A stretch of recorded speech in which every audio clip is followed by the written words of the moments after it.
and Retirement Fund Summit for the City of Springfield.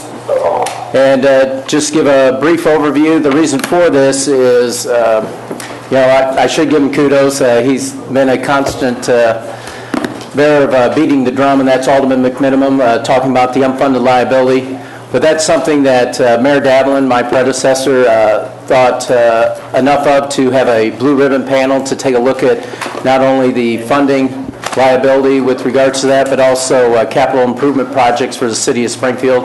And they made recommendations. Unfortunately, the unfunded liability keeps growing, and I thought it's important to bring all the entities, or as many of them, together to talk about their portion with regards to police, fire, pension funds, or the Illinois Municipal Retirement Fund. And then we'll have future discussions, I'm sure. This is just a part of more of an informational session, but also ask questions as time allows. But we'll have ongoing discussions on how to address this important issue, because the bottom line is we're here, as far as the City of Springfield, the City Council, to meet our obligations with regards to providing those pension benefits and retirement benefits that we're obligated to make. So that's the intent of the forum today. But with that, I want to introduce a few individuals that are here. I asked them to come with regards to from the state legislative portion. One is Sarah Wojcicki Jimenez. She's a current state rep, so thanks for coming. And then Representative Sue Shear. And then Senator Andy Minar. We appreciate you coming. Did I miss anybody with regards to that? Very good. So the format tonight, we'll just call individuals up that are on the agenda, and they'll give a presentation. And then we'll have any of the aldermen here would like to ask a question after the presentation. We'll do that. But at the end of the presentations, then we'll have opening remarks for any other individuals that have questions or remarks that they'd like to make. So first up would be Doug Ost. Doug Ost is the managing partner with Marquette Associates, and Marquette oversees the Police and Fire Pension Fund. We did put out an RFP when I was treasurer, and they were the entity that was selected to help make recommendations with regards to determining the best brokers to fulfill our asset allocations. And they've done a great job of really strategizing our best approach moving towards the future and improving our investment strategy. So with that, I'd introduce Doug Ost, and anything else you'd like to say with regards to Marquette or yourself, feel free to. But if you'd come up to the podium. Do we need to turn it around for him? What's your pleasure? Should we have the people out there vote against us? Is this being televised today? Yeah, it's televised. So can they see it from up here? Do we know? Yeah, I believe it there. He would like that. There's a camera right there. Yeah, you can just do it from there. That'd be all right. Channel 18. That way we're sure to get your face. Yeah, that'll work. I don't know if it works, but I don't know if that's a good thing or not. Well, that was a great introduction. I don't know if I need to say more about myself, but I thought I'd spend just a second talking about who Marquette is, so you know why we're up here. We're one of the oldest independent investment consulting firms in the U.S. We advise a little over $100 billion in assets for our clients. We're based out of Chicago, and all we do is investment consulting, and I'll get into what that actually means in a second. But basically, we advise to our clients on asset allocation. We monitor performance, help with the investment policy guidelines, and basically try to make the investments of each pension fund do as best as they can from a risk-return standpoint. We are considered experts in this space. I talked about the $100 billion in assets overall, but we advise to a little under $3 billion in just Illinois police and fire clients, 36 different pension funds. Our average client has been with us for about 10 years. We're regularly called upon to speak on this specific issue. Just a point on what is a consultant and what we do. We are not a broker-dealer. We don't actually manage any money. We don't do any soft dollar arrangements. Basically, we're hired for our investment expertise, and we help select investments on behalf of the pension funds. We help monitor those investments. We help with the asset allocation. And again, we're completely independent, and we don't have any conflicts of interest, so we're 100% aligned with our clients. And the three main things that we do here, we attempt to control the risk of the pension funds through asset allocation, through the investment policy. We try to have the highest quality program that we can through hiring good investment managers. And then finally, controlling the cost. We're huge sticklers on cost. Every dollar that comes out of the fund is a dollar that can't be used for benefits. So we attempt to negotiate fees as much as we can. We use index funds to keep costs low where appropriate. And overall try to maintain a very efficient portfolio. So from an asset allocation standpoint, this just gives you a look at prior to us being hired and what the funds look like right now. So the investment state statute has changed a little bit over the course of this time. So you can see that the pension funds have reduced the amount of fixed income they've been investing in. They were at about 60%. And now they're a little bit over 35%, and subsequently increased the amount of equities and real estate that they're investing in. Basically, over the course of this time, the state statute has been broadened a little bit to allow the funds to invest a little bit more in equities than what they had otherwise. So this is the firefighters pension fund here. So you can see broadly diversified across various asset classes. And the police pension fund looks very similar. Again, broadly diversified. A little bit over 35% in fixed income, with the remainder in equities and real estate.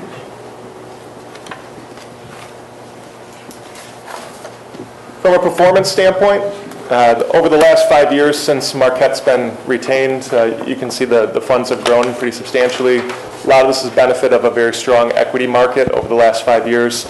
You can see the firefighters pension fund has grown about $34 million over the last 5 years from investments. And the police fund has grown just about $41 million over the last 5 years. The red lines there are the net cash flows. You can see they're roughly flat. So most of the gains have been on the investment side of things. And then from a return standpoint, this year has been a pretty challenging year.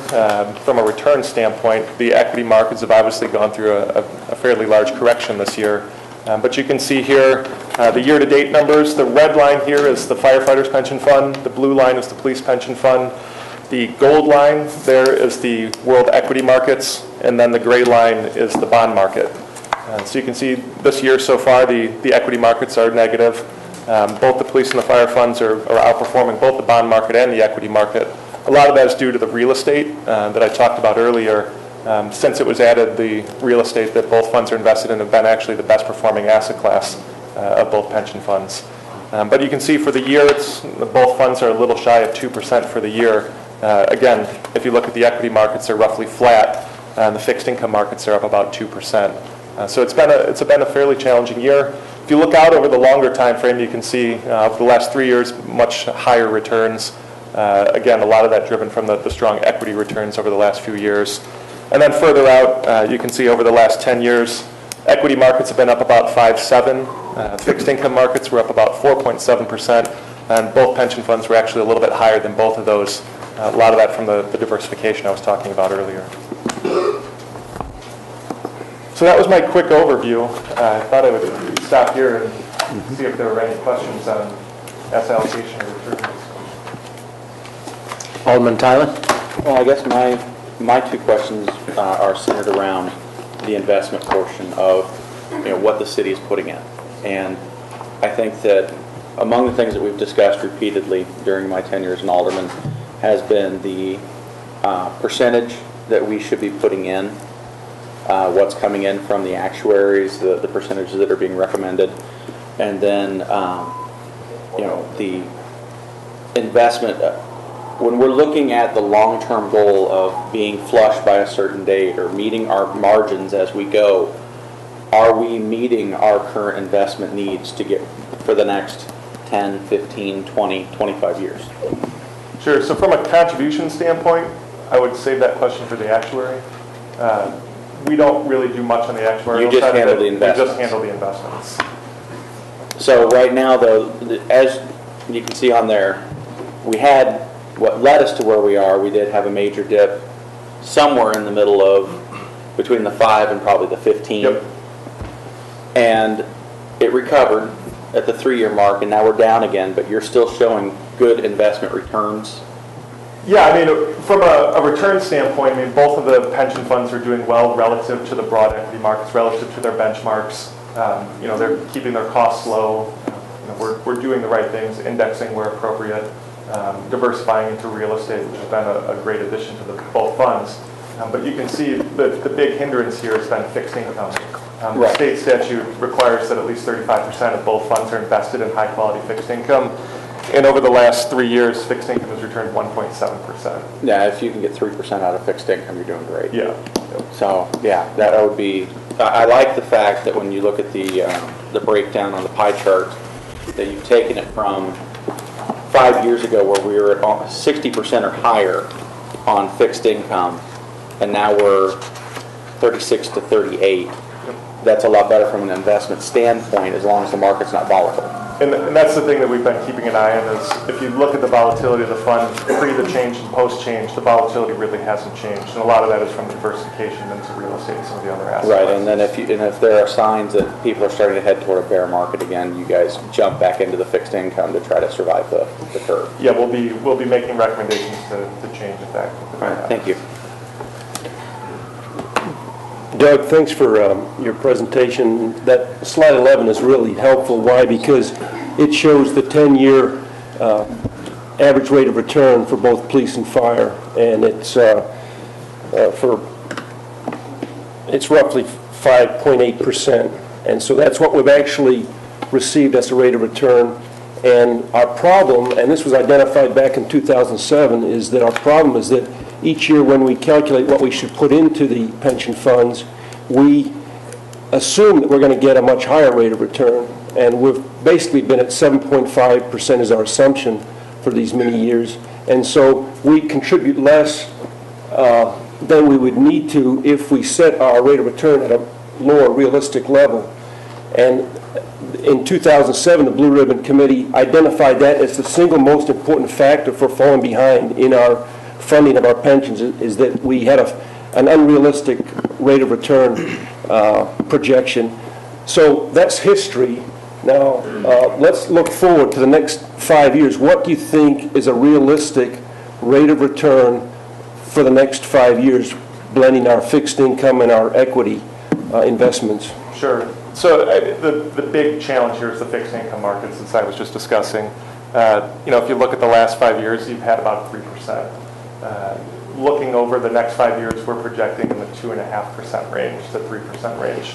It's going to be a challenging fixed income environment. Again, with the state statute, it requires us to have 35%. If you have 35% of your assets only returning 2 to 2.5 to 3%, puts a lot of pressure on the equities to really return. You'd need basically a 10% return to hit that 7.5%.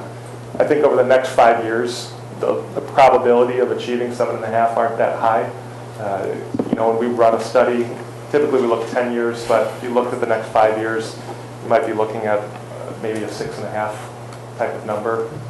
Again, really driven by the equities. If the equity market wasn't coming off all-time highs and the fixed income market wasn't looking like a fairly low return over the next few years, we might be talking about a different story. But the next 5 years might be pretty challenging. You know, if you look out longer term, we might be looking more close to historical averages.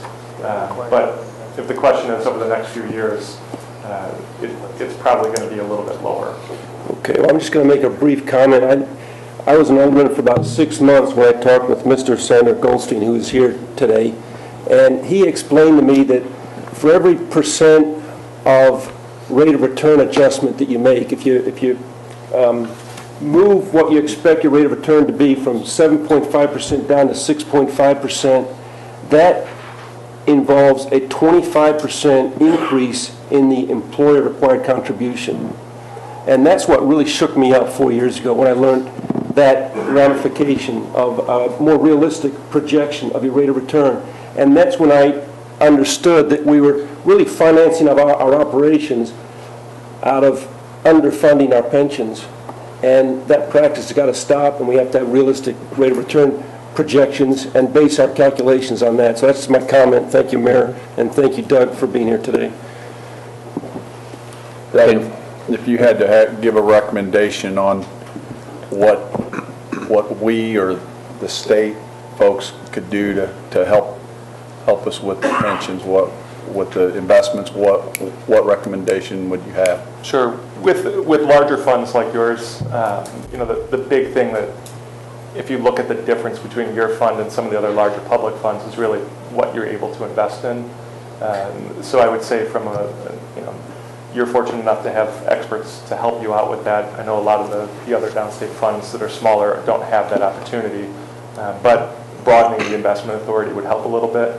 Again, with fixed income being one of the lower projected returns, a lot of the other larger funds, they're lowering their fixed income exposure and having exposure in other asset classes. That would probably be one that would be pretty helpful. So I would assume that other municipalities would be in the same boat we are. Their rate of return is going to be probably pretty low, as long as the fixed is set at where it is. Yes, I mean the fixed income is going to be a problem over the next few years. It's been a problem over the last few years, but the equity markets have been pretty strong to kind of counteract. When you're doing the investments, do you take into consideration the age of the workforce and the timing of who's likely to retire in the next 3 to 5 years as you're balancing it out? Because like when I'm doing my own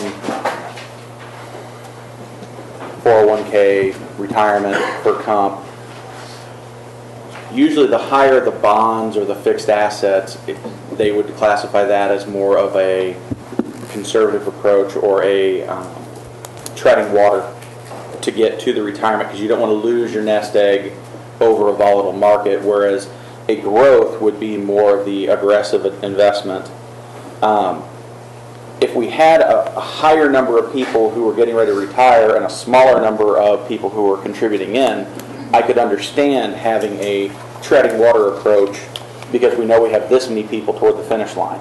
But if we have a larger number of people who are doing the investing, I would honestly expect to see a more aggressive approach to the investment. Sure. So to answer your question, yes, we do.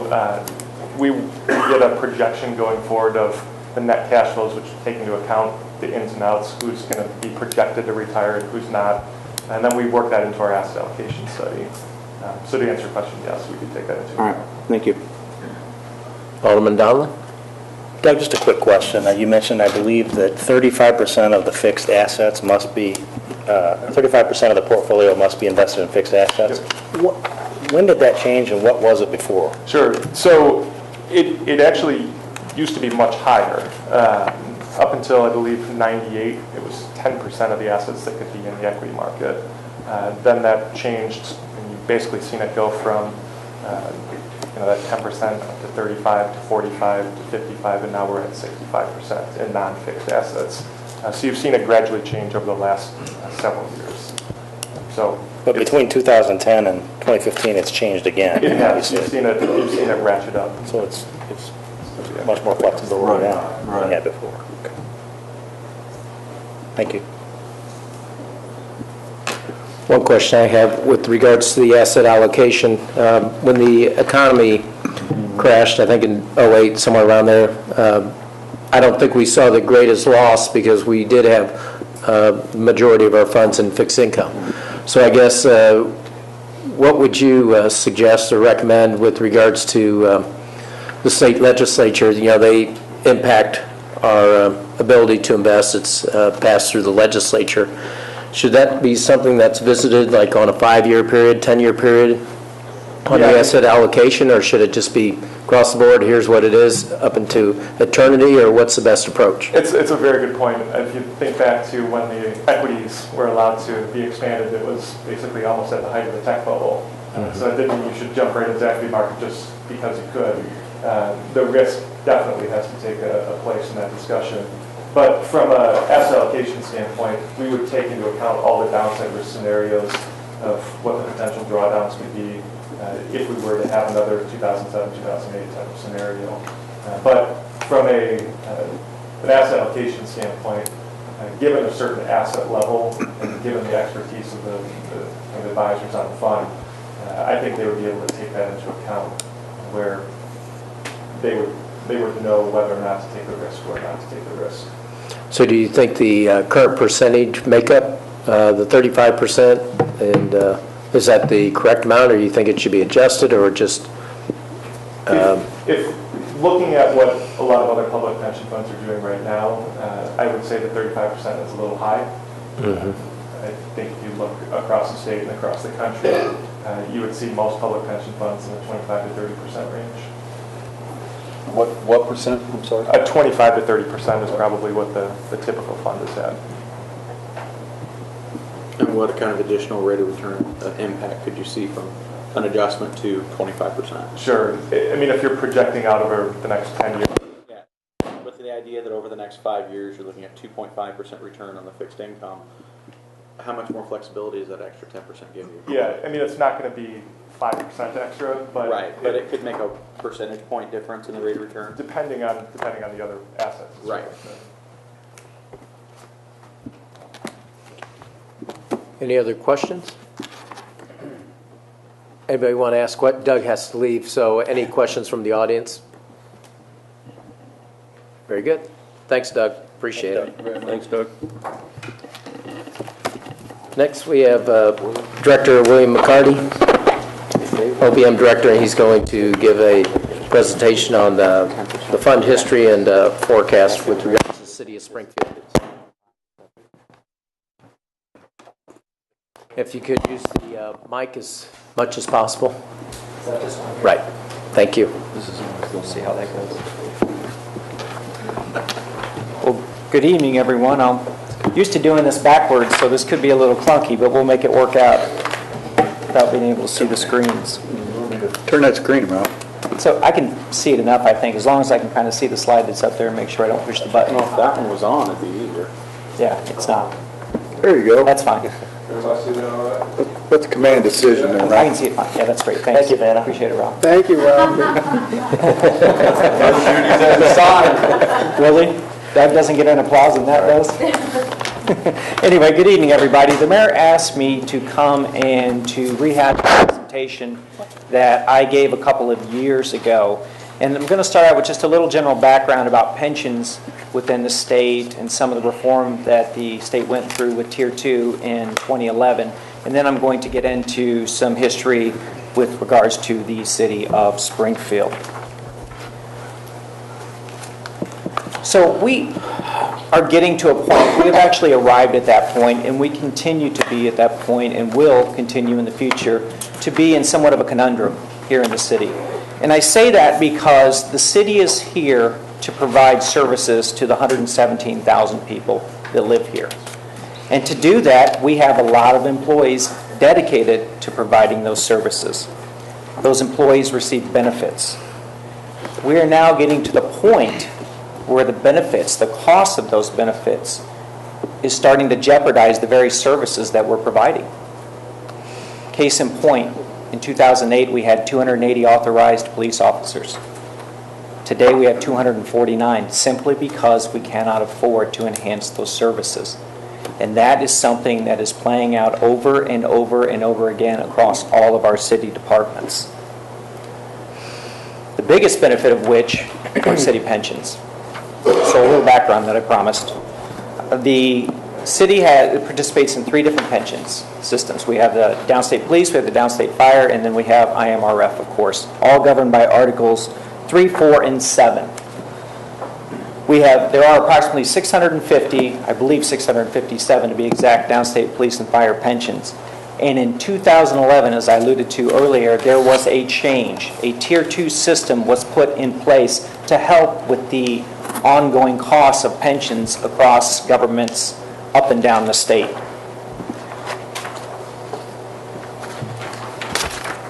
Some of the benefit changes when it came to police and fire pensions include a change in the retirement age, change in benefit calculations, and adjustments to the COLA, amongst other things. Now, those are 3 key changes that will help eventually provide some relief as more and more Tier 2 individuals supplant Tier 1 individuals.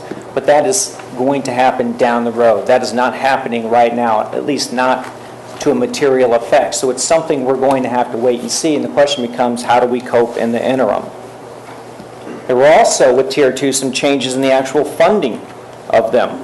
A couple of key ones I wanted to point out: a change in the amortization period. It used to be 100% target by 2033, I believe, changed to 90% by 2040. Now there's even discussion of maybe looking at changing that again, depending on what ends up happening at the State House. And there's some folks here who know more about that than I do, so I'll let them talk about that at some point. The other thing that I think is very interesting, this isn't something that I'm terribly concerned with because we've been making our ARC payments, but governments who do not make their ARC or annual required contribution payments now actually can go out and have some of their funds diverted that they would have gotten to their pension funds if they're not making adequate payments. Again, not something we have to worry about. I'll show you later when we get into the City of Springfield data that we have in fact been making our payments. In fact, we've been making more than what our ARC payments are throughout the years.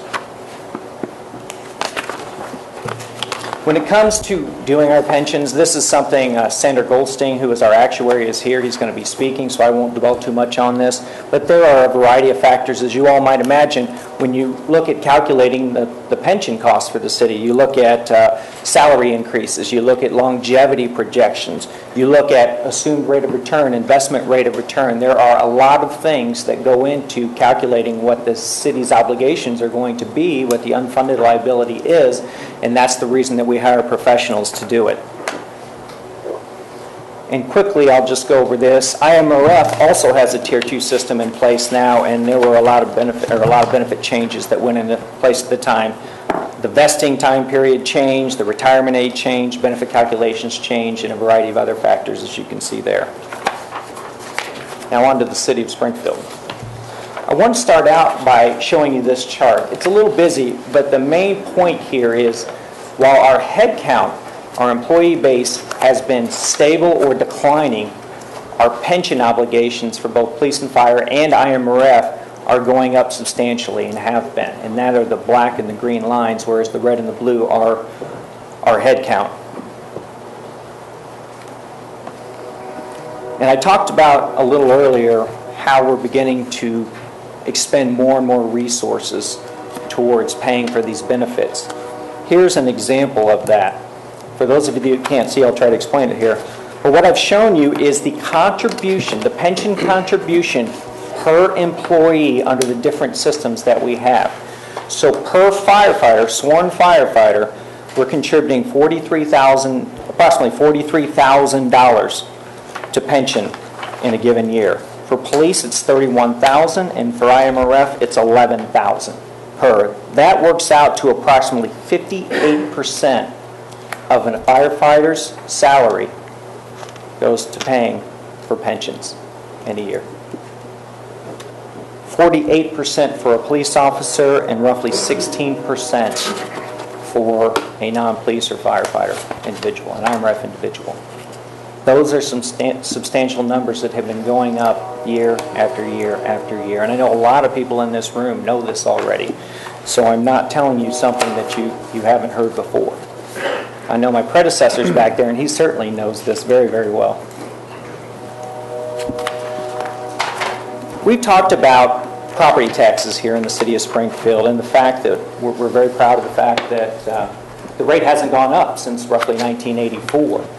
This chart depicts the levy in its entirety, that's the gold portion, versus the levy portion for police and fire pensions.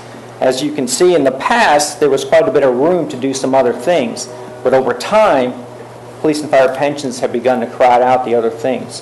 And you can see where it crosses the top of the gold around FY 21 or 22 based on current projections.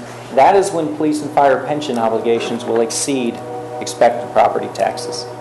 And we would have to go out and find other resources in order to fund those police and fire pensions, something the city has never had to do before. It's always been contained within the property taxes. And the data behind that chart is here. This just illustrates what I said. If you go back and you look at, there used to be, and I'll just pick out a year here, in FY00 at the top, we had $9.6 million that we could devote to other things, such as the library, or debt, or IMRF portion of pension obligations. But as we've gone through and time has gone on, you can see that number keeps going down further and further and further. And in fact, around 2009, library funding was taken completely out of the property tax levy because it simply couldn't afford to use the levy for it anymore. And in fact, the city council increased the telecommunications tax at that time in order to help fund the library, simply because the property tax resources weren't there anymore. And here's the data looking forward, the forecast that the mayor had asked for. This is using the most recent actuarial reports that we received from Sander. And again, I alluded to it earlier, if you look at around FY21, virtually every other use has been eliminated. And then going forward, you see the negative numbers on the far right. That depicts the fact that property taxes would not be enough in order to fund police and fire pensions. Excuse me, Mr. Mayor. Bill, that chart there is based on a rate of return assumption of what percentage? That's the latest one, and the latest one we used was 7.25. So this is I'll let Sandor talk about any of the technical details when he gets up here. We're just providing the numbers from the report.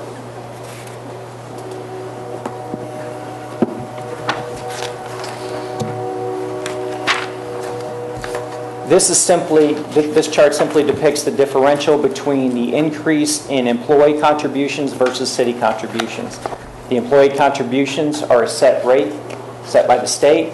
You can see it's fairly stable, going up slightly over time, whereas the city contributions have grown more at an exponential rate.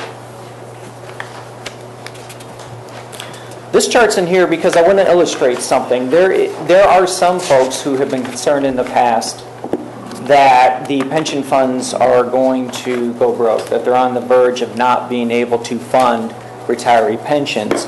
And what this chart depicts is the fact the gold are the valuation of the assets. The line is the benefits that are paid out. So as you can see here, the pension funds themselves are not on the verge of going broke right now. Even if there were no revenue into them, they would have several years worth of ability, assuming there's not a huge crash and a lot in equities and there's a large loss in assets, to be able to fund those pensions. So there are, like I said, we have heard over the years a couple of times folks who have been concerned that we're not adequately funding pensions and they're not going to be able to pay for the retirees' benefits, and that just simply is not the case. And then I believe this is fire and police. That's the police one, same story.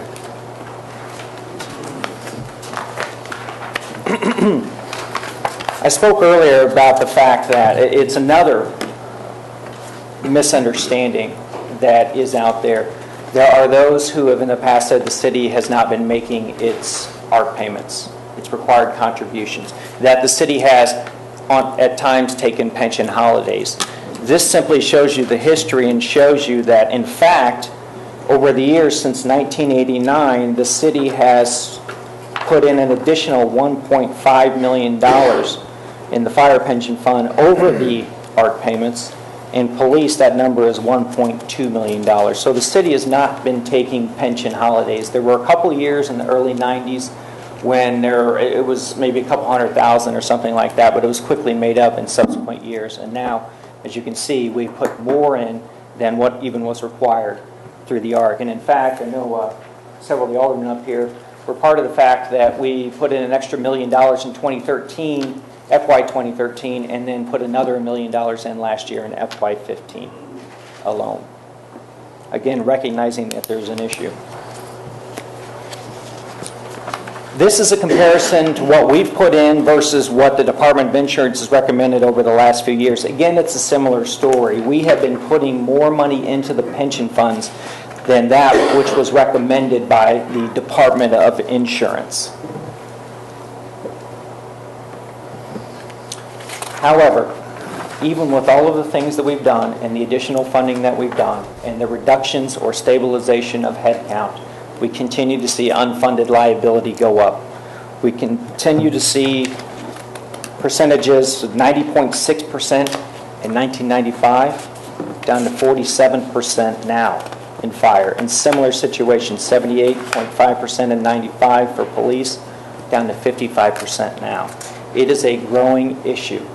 And no matter what we do, it seems that we are not doing enough in order to stem the tide.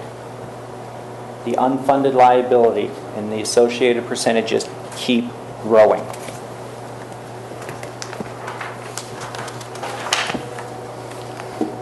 We've been asked over the years, what are the reasons for this? Well, there are a variety of reasons. We've talked about investment returns, investment performance. We've talked in the past about added benefits that were provided through the State House. Again, we're regulated by the Illinois Pension Code, and that is something that is regulated at the state level. There's very little we can do other than to advocate, to do things like we're doing tonight to bring attention to the problem and to come together to try and seek changes, and that's exactly what we're doing. But there are a variety of reasons as to why we are. There is no one overriding reason. A lot of things have come together to put us at the point where we are today. So from the city's perspective, the crux of the issue is what I alluded to earlier. Our revenue growth is minimal. Here's the revenue growth over time, some different averages. You can see that in the last 3 years, our revenue growth has been minuscule. But we still have expense growth. We still have expense growth, not just in pensions, we have expense growth in everything. The cost of everything goes up every year. Everybody knows that, whether it's your cable bill, our contractual obligations that we have, our snow plowers, whatever the case may be. And our employee costs go up as well. Salaries alone go up, let alone health care benefits and everything else. We have costs that we can't control that go up. We control everything that we can, but there's only so much we can do. And when you compound that with the large increases in the pension obligations, that is, again, crowding out scarce resources that can be put to other uses. As we continue to see more and more of this develop, we will be able to do less and less in providing services unless we can do something, whether that's more funding for pensions, whether that is somehow changing investment options, whether it's changing benefits, whether it's whatever the case may be. If nothing is done, we're going to be at a point where we are cutting more and more because we just simply can't do anything else. I talked about how we can do very little. I'm not going to sit here and say we're not doing anything because we are doing what we can. But what we can do is rather minuscule in the grand scheme of things.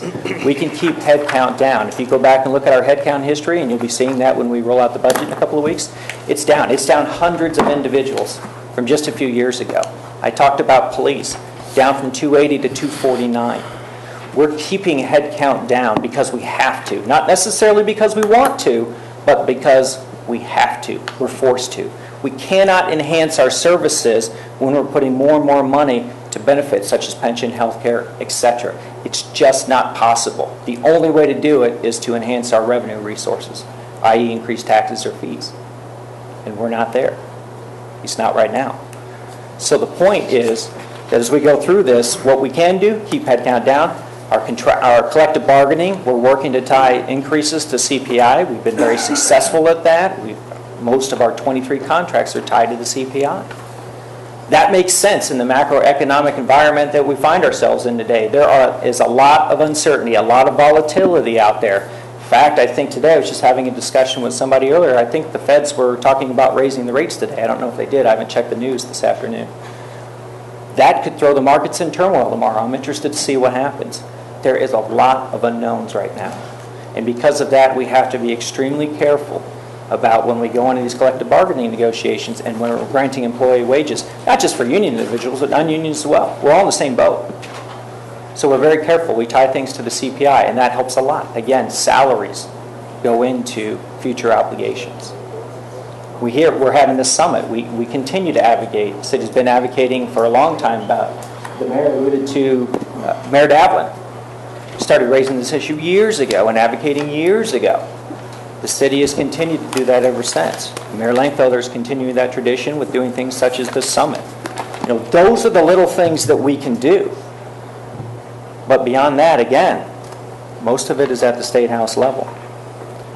So just to summarize, I'm not up here tonight to talk about the pension fund going broke because I don't believe that's the issue. I'm not up here to talk about underfunding because I don't necessarily believe that's the issue, depending on your perspective. I'm here to talk about the direct effect on our services. The direct effect, the real effect on city services for 117,000 people are now being diminished because we have this burden that keeps growing and growing and growing. And it is a cost of doing business, there's no doubt about it. But it doesn't change the fact that we used to devote a lot less of our resources to benefits and a lot more to providing services directly to the people of the city. Today, that's not the case. Any questions? Mayor Langfelder. Yes, Solomon McMiniman. Bill, you're going to be expecting this comment because Oh, yeah, I was waiting for it. we have a very long time, serious difference of opinion about something. And it goes to this. You say we don't, as a city, we don't take any pension holidays. That's just kind of a semantics because we've been taking pension holidays for 20 years. And the way we take that pension holiday is, as we just talked about a little while ago, when we decide how much we're supposed to contribute to the pension funds, we say, what will our rate of return be on our invested set-aside monies? And the higher we set that rate of return expectation, the lower the payment is by the employer. So for 20 years, we've been exercising a fiction that our rate of return is going to be higher than what we can expect it to be. And the city really controls, up till now, has largely controlled what we set as our rate of return. And we do that in this manner. And Mr. Sander Goldstein, I hope I don't misdescribe what happens here, but we ask our actuary, what do you think our rate of return will be going forward? And our actuary will say, well, it'll be somewhere between 5.5 and 7.5. And you, city, you decide what you want to set it at. And we've been set it at the upper limit for 20 years. And we don't reset the realistic rate of return because we know that if we do a realistic rate of return expectation, this year, instead of paying $20 million into the pension funds, we have to pay $25 million. And that's going to bust our budget. And we don't want to bust our budget because to bust our budget means we've got to raise taxes or really look at paying benefits. And nobody wants to upset the apple cart. So we just continue, and it's been rolling this way for 20 years. And so that's the reality we got to confront. And sorry for the speech, but that's our disagreement. You know, we can say we're making our required contributions, but we decide up till now what we think our required contribution has to be. And we, year after year, underpay what we really need to pay to get back to full funding. 20 years ago, we were almost at full funding. And now we're at roughly 50% full funding on our police and fire pension funds. So we've borrowed about $200 million. We've borrowed $200 million in the last 20 years. And so we borrow from our pension funds to pay for operations. So sorry for the speech, Mayor, but that gets down to the real nuts of this thing. Right. Well, and again, we've had this conversation, and you're right. I don't disagree with your point that the terms of our assumed rate of return have not necessarily matched over the last 10 years or so the actual returns, but we're looking at this thing over time, and there's a couple of things that you have to understand as we look at this. I mean, number one, again, we have a state statute that requires us to get full funding right now by 2040, or at least 90% by 2040. Okay, we don't really need to be at 100%. You saw from the chart that we have plenty of assets there, and we need to continue to grow that to make sure. But you don't really ever need to necessarily be at 100%, at least in my opinion.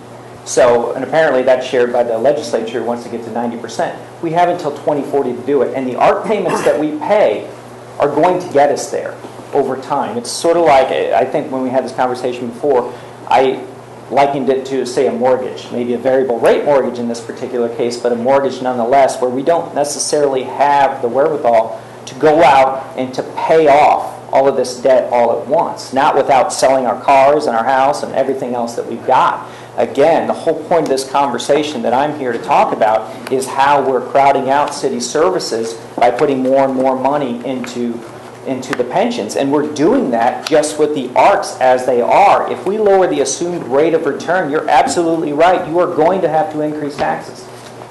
There is no two ways about it. Mayor, I've answered to that, but others have questions. Well, we'll have Senator Goldstein come up next. But I do because not that disagree leads to with your the point. I know actuary. exactly what you're saying. Chris? Director McCarty, back on page 9, you were talking about the contribution percentages. And, You put the city's contribution amounts and percentages. Do you happen to know what the employee percentages are that are coming in? They're around 9.5%, give or take, whether it's police or fire. And then IMRF, it's 4.5%. So 9.5-ish. Yes. One's a little higher and one's a little... And what did you say? It's right here. 9.455. What Joe just said. So that's on page 4. Okay. Could you repeat that, please? 9 point? 9.91% for police, 9.455% for fire. I mean, that's, honestly, and that was the point of the questions, that I felt that, as high as the city contributions are, the amount that an employee is putting in is still pretty substantial. We're looking at almost 10% of their paycheck going toward their retirement. And I guess this is where I'm heading. I don't want anyone to misconstrue what I'm about to say. Police and fire put their lives on the line every time they go out and do their job. You cannot put a dollar amount on that. However, going back to 2000, 2001 especially, there have been changes to the pension code at the state level which did not come with additional funding. It was things done by the legislature that we call unfunded mandates. And that this is, the previous Ward 1 Alderman and I rattled on you about this constantly the last 4 years. That a lot of what we're seeing right now, the problems with the police and fire pensions, they're not caused by the policemen and firemen. It's not caused by their unions. It's not caused by the city not making contributions. A lot of it's caused because people who wanted to get reelected did something for the cameras. And I just wanted to make the point that even though we are looking at 58% here and 48% on the police that the city's having to contribute, the employees are still contributing a substantial amount of their paycheck toward the retirement. And I understand what you're saying about the ARC payments. We are on track. You know that I have pushed to get the ordinances the last couple of times that we put the extra money in. I pushed to get those amendments put in. And I think you'll see it happen again, at least once, maybe twice, maybe every year with this new council. I think that this council has a lot more, I don't want to use the wrong word here, I think this council has a lot more determination than previous councils I've served with when it comes to solving problems. I don't like the idea of kicking the can down the road. I understand what Alderman McMenamin has been saying. Yes, he has, as the mayor put it, beat the drum. He's beat it quite loudly. I sit next to him. I'm tired of it. But the point is made. We are trying to put more money in. We are adjusting the rate of return. The aldermen have lowered it on you, much to different people's arguments not to do that. Where are we at right now? Well, it had been at 8% back in, I don't know, around 2008. Is that right, Alderman? And we lowered it. And it's lowered to 7.5, and it's been there for a while. This year it's at 7.25 due to some changes, some GASB implementations and all that. And that, this actually provides, and I meant to put this in my presentation, I forgot to mention it, it actually is very illustrative. Last year, going from 7.5 to 7.5, the year-over-year increase was like $300,000. This year we dropped to 7.25. We're increasing 1.5 million. Right, in and additional funding next year. I think Alderman McMenamin has a valid point of being at the top range of the actuarial chart. I'm much more comfortable living in the middle. But as you have pointed out, that's going to require money. It's going to require things out of city services. And we're at the point where we're so lean. It's like the difference between a ribeye and a sirloin. There's not a whole lot of fat on the sirloin to cut off. The ribeye, you can trim some things off and you still got plenty of meat. The city's a sirloin now. We don't have much to trim anymore. We are running a very lean operation and continue to do so. And that's the whole point. And I don't want anybody to misconstrue what I'm talking about tonight. I'm not talking about benefits, whether they're too rich, not rich enough, whatever the case may be. My job up here tonight is to simply illustrate what's going on from a city resources, city finances standpoint, and that is, we have these obligations, we have this amount of resources, and more of it is going over to these benefits. And that's just the reality. It's not a commentary on whether that's good, bad, or indifferent.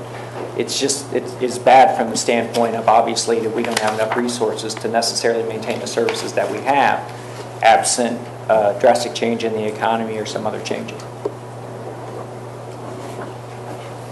Any other questions for Director McCarty?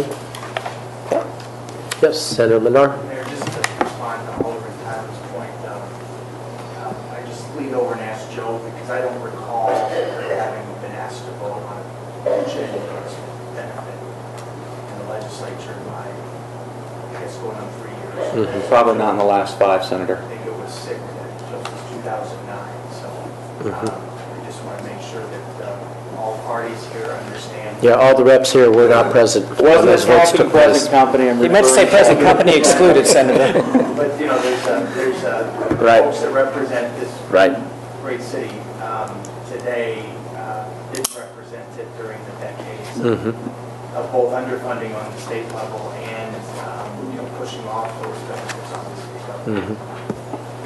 Yeah, I think all our representatives today were not in office then. We're not. Okay. Thank you. Thanks for, a couple more questions. Nick? Just out of curiosity, Al, you're using 20 years, how many times have actuarial numbers been realized? I don't recall that off the top of my head. In terms of investment return, might have been a question for Doug. I don't have that handy. But Yeah, there's some years where it surpassed, and we can probably get those numbers. Yeah, a better gauge is probably looking at the long-term 20 or 30 years, because that's the business that we're in, is not 3-year increments, not 5-year increments, not even 10-year increments. You really need to look at, because a blip such as the 2008 Great Recession really affects shorter-term windows. You need to look at it in the long term. On the rate of return annualized rate, the 3 years, if I'm reading this, it was 7.4% rate of return for the fire pension. Police was 7.8%. When you go out 5 years, the police was, or the fire, they're the same close. It's 6.3% for one, 6.6% for the other fund. And then when you go out 10 years, keep in mind that's when we're more in the fixed income side of things, is 5.8% and 5.7% rate of return. So with the changes in the investments that Doug was talking about earlier that were brought about, you know, recently, I do think that's going to make a difference, and it will take time to see what that rate of return is. Again, I'd like to rely on the 3-year window he just quoted, but we need to wait over time and see what we're looking at. I do think it's going to be better going forward than it was in the past, simply because of the options that we now have. I just have to echo what Nick Nimbus said about the actuarial numbers kind of being off. Just curious, you mentioned that 20-year period, and Right. funding was in a decent spot there. Right. How we've been doing versus that number. I know back in those days that we're talking about in the past, when the city was using 8% or more, I'm fairly certain that they probably weren't reaching those heights too often. I think it's, like I said, I think you have a fair point. I think he has a fair point. Again, my point is that we're required by law to fund them to get there, and whether we do it now or we do it down the road, hopefully when the economy turns around and our revenue increases, I mean, that's the best case scenario for us right now. Alan? Mine's clear. I think this, you have a good answer. By my calculations, probably 20-25% of the fire department is in tier 2 now. If we ever determine what that is saved or what it will save, That'd be a question for the actuary. And I don't have that. yeah. He might have I don't, Sandra, do you have any estimates on He'll be coming up next. Not any specific. The issue is that all those people in tier 2 haven't earned very large benefits, you know, so relatively it's still a small portion, but it will continue. Right. As they earn more benefits and there become more of them. Yeah. Is that it, Alan, or did you have it? Joe? Yeah, when I was in the police force, we had around 280 at the time. we're kind of stretched to the limits, and the city, keeps annexing property, and now we've only got 249 officers. I think that, the people of Springfield need to know what's going on. I mean, we're losing officers, and more properties are being annexed, and there's going to be times where people are going to have to wait for a while to see a police officer. Some parts of the city, they're going to have to see a police officer periodically. And I think that needs to be addressed. The public needs to be made aware of that. You just illustrated the point that I've been trying to make all night, is that, yeah, there are many areas where we're probably not providing the services we would like to provide simply because we can't afford to. I mean, when I was on with the 280, there was times when we were stretched to the limit, especially on through the membership. So, I mean, something needs to be done. Correct. Bill, if you could repeat the questions for us. Sure, So I can do the that. audience can hear it. Sure. Thank Joe you. was just talking about when he was on the police force, he's one of our retired officers. They had 280 people, and there were times when they were stretched thin as well. And now we only have 249, so his concern is that we're not be able to provide the amount of service that we should be providing in the city. And you heard my comment. I said, yeah, that's exactly what we're talking about tonight. It's tough to maintain the service levels when we're dedicating more and more resources to employee benefits. John, you've had your hand up. How many city employees contribute to IMRF versus the police and fire? We have 1,507 authorized city employees. 249 are sworn officers who contribute to the, would be if they were we're never fully staffed, as you might imagine, but we have 249 authorized sworn police officers, 219 sworn firefighters. So just do the math, it's roughly 800 or so. IMRF. Is IMRF having the same underfunded, or however you want to look at it as that? No. No, IMRF, if you go back to that chart on page 9, 16% is our employer contribution versus around 50% for police and fire. Hey, John. With that question, there is a reason why the police and fire are not funded the same, because they aren't funded the same. The IMRF, those employees pay in 2 weeks, just as we do, police and firefighters. And a lot of people don't know that the police and firemen are funded only twice a year with the property tax. And the IMRF is funded every 2 weeks, because the city pays their share into them every 2 weeks, not twice a year. And over the course of many years, that's a huge difference. It's just like paying payments on your house. If you pay payments on your house every 2 weeks, if your payment's $1,000 a month, you pay it $500 every 2 weeks, you're going to pay that house off. And you're going to save with the pension program. You are 100% funded. And the main reason is paying that every 2 weeks. And we're not ready for that payment because we're set up in our state legislature, and it comes out of the property tax, which was instituted back for police and firefighters. And just so to give you a point here, in 1929, during the Depression, the fireman's pension fund was funded 15% and never missed a payment. And over the years, when it goes up and it goes down, when we were around 100% funded at one time, and that's because the interest rates on housing was 16% and more. And bonds, and I remember them, paying 12 to 15%. And so when you get that kind of a return, and then when you get hit like in 2008 or the previous one, and your market goes way down, your assumptions should have been, adjusted at that time. Now they use smoothing and different things. But as funds being fully funded, they're never going to be funded. Mr. Mayor, I'd like to just make a comment real briefly. Yes. Speaking of IMRF, what's really, and we've got Mr. Kasiba here to talk about IMRF, but what's really upsetting for the city of Springfield is that 10 years ago, the city owed IMRF $0. And today, the city owes IMRF $100 million. we've gone from fully funded to IMRF to $100 million of debt owed to IMRF. And so 7 years ago, we just focused on police and fire with the problems, but now we got to focus on IMRF has become a load of debt that the city has. So, John Sullivan, I just want you to be aware of that we got a problem on the IMRF side too. I know, but that's saying, we're talking mostly about police. Right. There's a lot of funds, and we're not the only fish in the sea. And we're not the only fish in the ocean, because every city in the United States of America is having this problem. Right. Because, just to read the paper yesterday, the middle class is no longer the rising middle class of the United States of America. It's going down, not up. So consequently, these are problems that the world has. And it takes the people, the bankers and everybody else in the State House to change these, not us here tonight. You're going to talk about it.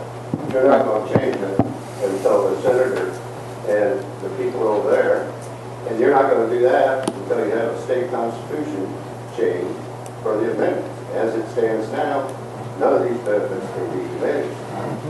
So. Right. Right. And John's point, just for the sake of repeating, is that his contention is that one of the reasons for the differentiation between the funding levels of IMRF and police and fire pensions is the fact that IMRF contributions are made a couple times a month, whereas the police and fire submittals are made twice a year. Now, my response to that is I believe, Dallas, do we not submit it every single month? It's just that twice a year there's two large... IMRF is once a month. Police and fire is totally funded by October. Right. So it's... But sometimes we do have some property tax payments that come in off months, and we do submit those as we receive them. We've been submitting those ahead of time. Right. So as we receive them, obviously property taxes mostly are paid twice a year, so you have two big payments. But we do receive some taxes throughout, and those are submitted right away. We don't hold on to them. I've said that, and that's because it's, you're living by the stipulations of the State House. Right, right. So, and then in terms of that, I mean, that very well could be one reason in terms of time value of money, but there are a variety of reasons why. I mean, there's benefits, there's a lot of different things. But yes, your point is well received. One more. I wasn't able to see over here on your chart. What is the total income currently from the real estate taxes for the entire city? About 21.5 million is what we're expecting, I think. About 21.5 million. And our police and fire pension contributions next year will be, is it 19.6, Dallas? Right.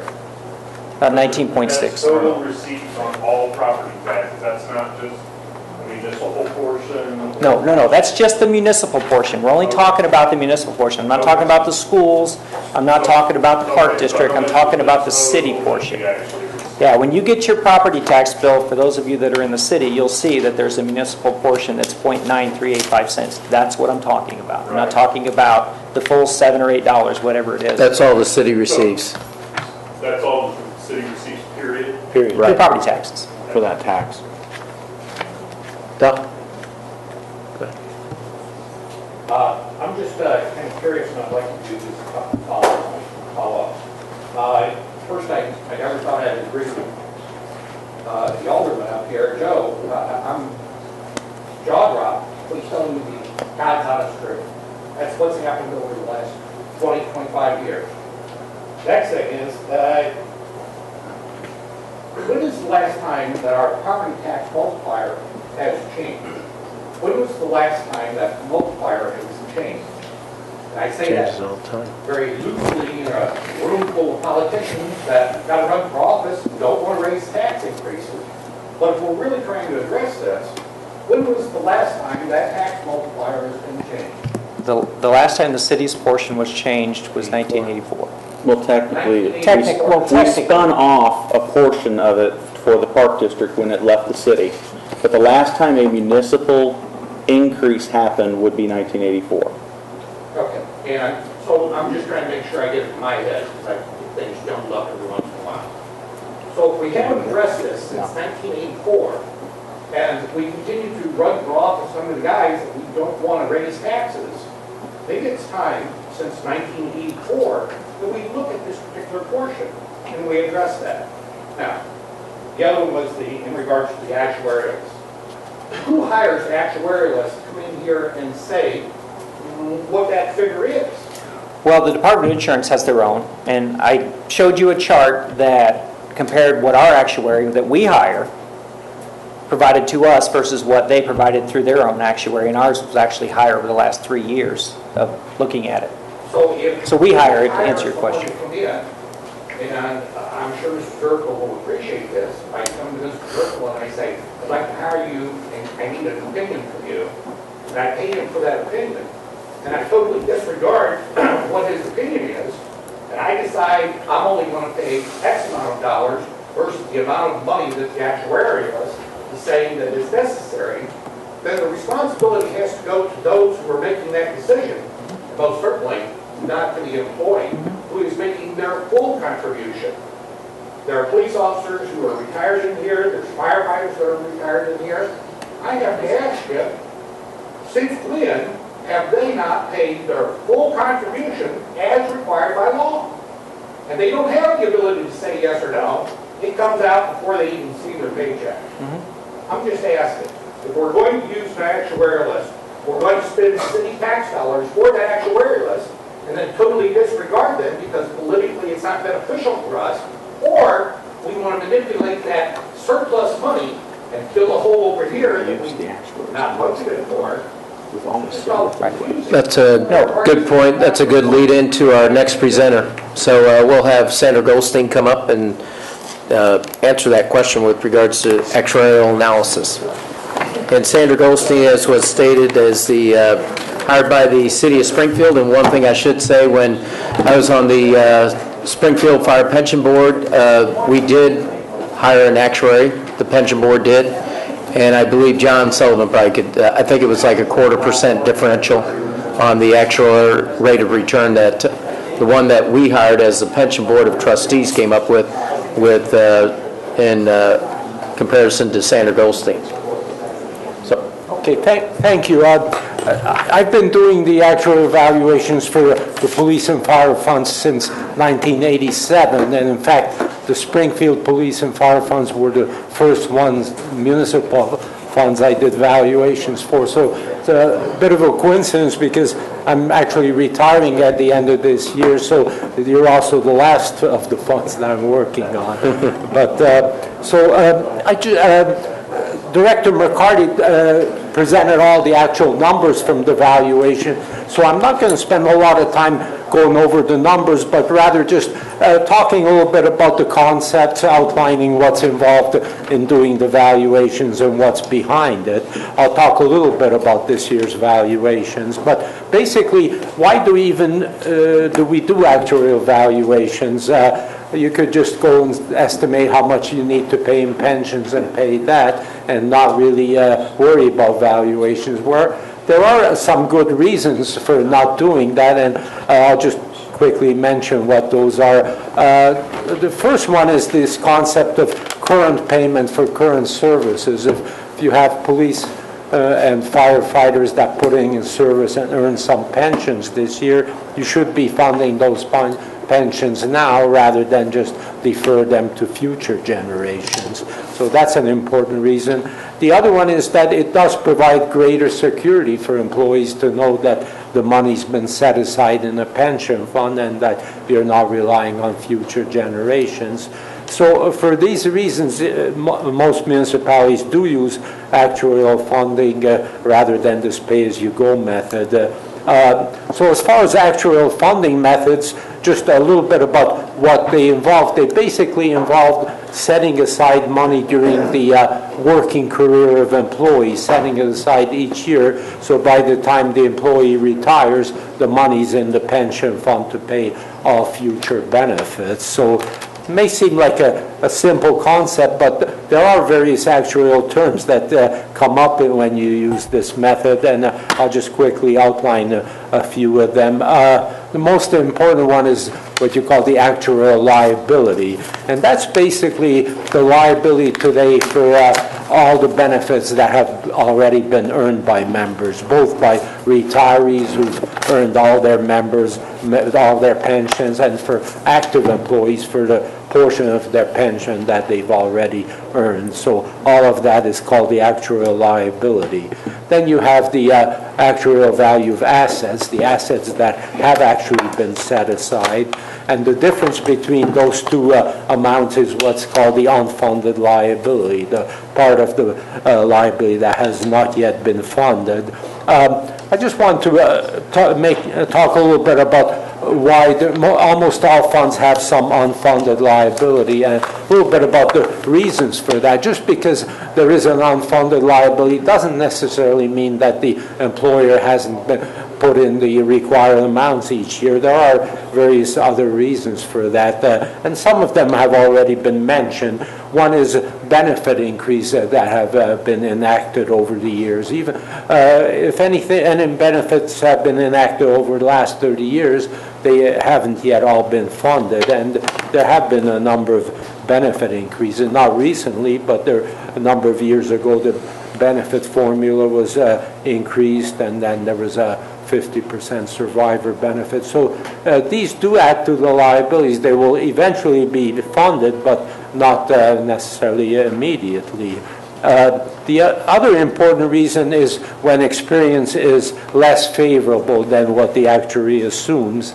And this has definitely been the case in the area of investment returns. Over the last 15 years have not been a particularly good year for investment returns. We've had two major market drops during that period. In 2002, there was quite a large market drop. We don't usually think about that as much as the one in 2008, but to have both of these, both of them have been in the area of about 30%. So to the extent that there's these market drops, you're earning less than what was assumed. The years after that, you get some favorable returns, but it doesn't necessarily totally make up for it. So that's the second reason.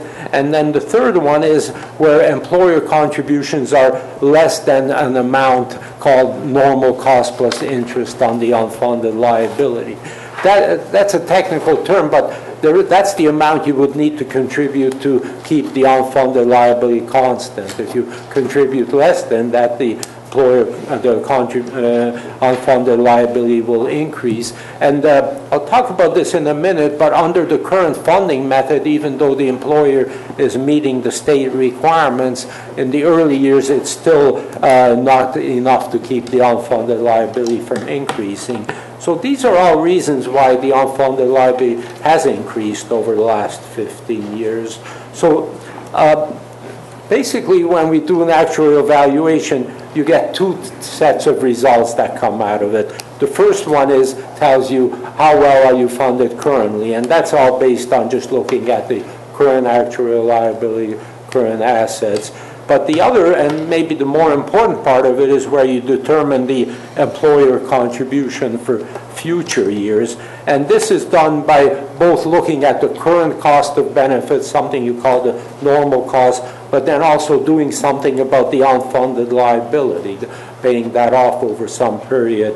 And in the public sector, for most public plans, the common way of paying off the unfunded liability is something called paying it as over a number of years, let's say 30 years, paying it off as a level percent of payroll. Each year, and rather than making the same dollar amount of payments each year, paying contributions that will stay a level percent of payroll. And that's considered a good method because that way the contributions stay an equal burden over future years. As payroll goes up, you're paying the same percent of payroll.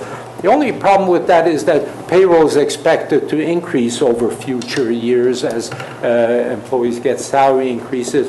So therefore, this level percent of payroll will result in lower contributions in the early years and larger contributions in the later years. But in the early years, that contribution is generally not enough to meet this normal cost plus interest on the unfunded liability. So even though the employer is following this method, the unfunded liability increases for a number of years. But eventually, as payrolls increase, it will be more than enough, and the unfunded liability will start to be paid off. Now, the only thing is the funding method that's currently in the law is not something that will actually totally pay off the unfunded liability. When the law was changed in 2011, the legislature changed the funding method to say that by the year 2040, employer contributions will be a level percent of payroll, but to the extent needed to get up to a 90% funded ratio by 2040. So you're not fully paying off the full unfunded liability. By 2040, assets are projected to be 90% of total liabilities. And this is similar to the funding method that's in effect for the state systems. In fact, it seems like it was patterned after the state system funding. Now, whether that, there will be substantial, it won't be totally paid off, but it'll be still substantial assets by then. So the only other general issue I want to talk about is actuarial assumptions. There's been a lot of discussion of that. What are actuarial assumptions? Actuaries aren't going to be able to totally exactly predict what's going to happen. We're not magicians that can do that. So they're basically supposed to be best estimates of anticipated future experience by both looking at past experience and then making extrapolations in the future. So and in fact, that's what the pension code says, that the actuary is supposed to make best estimates of anticipated experience. There's two types of actuarial assumptions. One is something called decrement assumptions. Those have to do with what will happen with members. When will members retire, at what age, how long they could be expected to live. And for those assumptions, we currently use the experience study that was done by the Department of Insurance a few years ago. They did a very detailed and extensive experience review. This is the first time in over 20 years they've done something like that, but they looked at the experience of all police and fire pension funds and came up with new proposed assumptions. And that's basically what we use in that area, because that's really the best source of experience for setting these assumptions. The mortality rates, so we use something called the RP2000 mortality table that's recommended. But not only do we use that table straight off, but we do build into that projected improvements in mortality each year. So currently we use this, the RP2000 table, but we project it to the year 2015 to allow for improvements in mortality. As far as the other assumptions are what's called economic assumptions, because they're based more on economic factors. And the most important assumption there is the investment return or interest rate assumption. And basically the way you set that is by looking at the long-term expected rate of return on the pension fund. And the one thing to keep in mind that this investment return assumption applies for a very long time. If you have a 25-year-old police officer that is expected to live to possibly to age 80, then that assumption applies for 55 years. It's not only the 5 years that was mentioned earlier. So actuaries have a very long-term horizon when they're setting this assumption. But basically what we do is we look at the current target asset allocation for the pension fund. What percent do they plan to invest in various securities, as was mentioned. Right now, fixed income is 35%. Equities are the biggest part of it, and there's some alternate real estate. So we look at each of those asset allocations, and then we look at long-term expected real rates of return, net of inflation on each asset class. And we get those returns from investment experts such as investment consultants and other investment people, and then we combine that asset allocation with these expected returns. Just for the most recent actuarial evaluation that we did for just February 28, 2015 for this current year, based on that we came out with a real expected rate of return that's excluding any inflation of 4.89%. And then to that you add an expected long-term rate of inflation, which the assumption we use for that, again, based on input from various investment experts, is 2.5%. So we came up with an actual long-term expected return of 7.39%, but making it a little bit conservative, or leaving a little margin, we adopted an interest rate assumption of 7.25%, which was a reduction from the assumption from last year when it was 7.5%.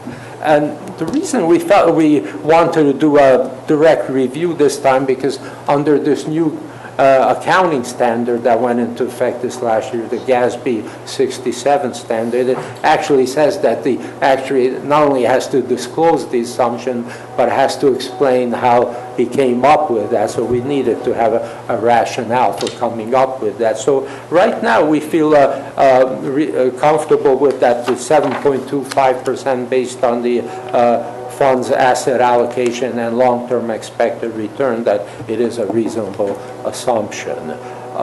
So that's basically the various different issues that go into the valuation. I was just going to highlight a few things from the current year actuarial reports, the one for 2015. So if you go through the reports, you'll have some idea of what's in there. We first discuss the various factors that go into the valuation. All the participant data on active employees, retirees, we list what goes into that. The assets, we look at the actuarial value of assets. As was pointed out, we don't use a straight market value, because that, especially in very poor years of investment return, that could fluctuate a lot from one year to another. We've had years with 40% drops in markets. So rather than recognize that fully, we recognize any gains and losses over a 5-year period. And that's actually what's specified in the pension code. So based on that method, we for 2015, we came up with $143.8 million of actual value of assets for police and $119.4 million for the fire. So that's the assets we used. Then the benefit provisions, of course, they're based on whatever is in the law as of February 28, 2015. So we look at all the benefit provisions. As far as the actual assumptions, I've already mentioned that we've reduced the interest rate from 7.5 to 7.25%, and then we also reduced the salary increase assumption. We had used 5% previously. We reduced that to 4.5%. Some people may feel that even that is somewhat high, but keep in mind that assumption is made up of two pieces. One is a seniority or a merit increase that police and fire get over their career, and out of that 4.5, about 1 to 1.5% is for seniority and merit, and then the rest of it, the 3%, that's for other economic factors, inflation and productivity that goes into that assumption. So that's basically the section on the assumptions. So now we could just summarize what results we obtained for this year's valuation. For the police, we came up with a total accrued liability of $266 million. As I mentioned, the actual value of assets was $143.8 million. The unfunded liability was $122.2 million, and we had a funded ratio of 54.1%. For fire, we had a total actual liability of $254.4 million. Assets was $119.4 million. We had an unfunded liability of $135 million, and the funded ratio was 46.9%. So that's the first set of results we get from the valuation. As I mentioned, the second set of results is to determine the required contribution. And what we've been doing for a number of years so that the city could budget for their tax levies, we project that contribution 1 year forward. So when we do the 2015 valuation, we're actually telling the city the required contribution for the fiscal year 2017 for 1 year forward, so they can start planning for that. And we came up for this we come up with two types of contribution requirements. One is the minimum required under the law, under this 90% law, because legally that's the minimum the city's required to contribute. And for that minimum requirement, we came up with a contribution requirements of police of $9,942,000. For the fire, $10,395,000. As far as the percent of payroll, for the police, that was a 57.59% of payroll.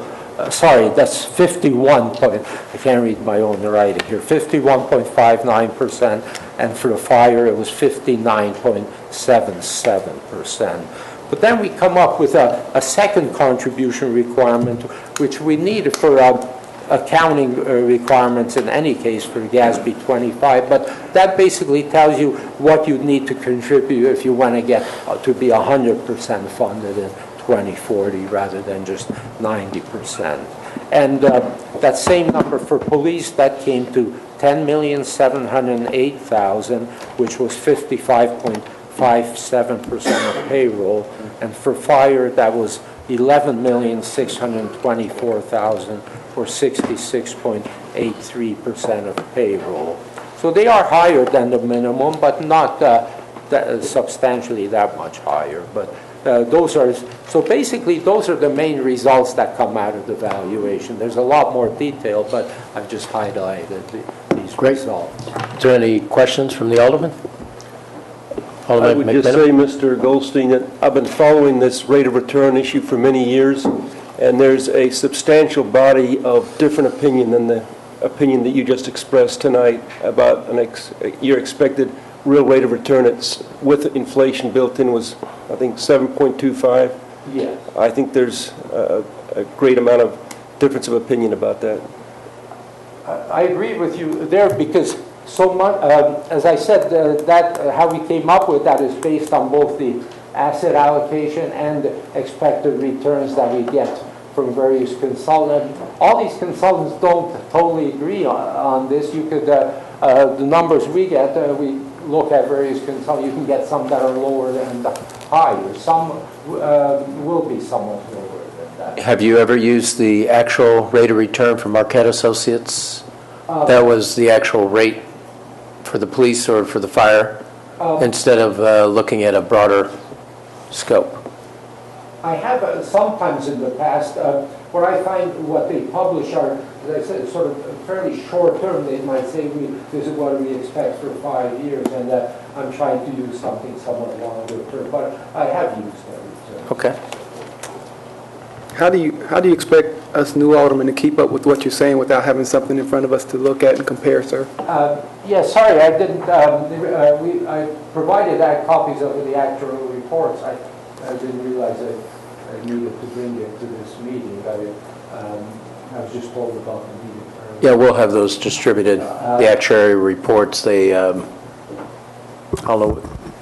Mayor Langfelder, I emailed them to the alderman on Wednesday of last week. Okay. Thank you. So I have provided some copies, but it would have been helpful to have it. Thank you. One question I do have, I want to make sure I understood you correctly. Did you say it takes 30 years to fully fund benefits when they're approved? Is that right? Well, it was going by the funding law to be even 90% by 2040. So when some of these benefits were enacted, maybe around 2010. Oh, I see. So approximately before you get to the funding goal. But it depends on what was the funding law at the time. Thank you. Any other questions for Senator Goldstein? Yes? What's the impact going to be as interest rates start to climb? other than on the investment markets, what's the impact on obligation and liability as interest rates go up?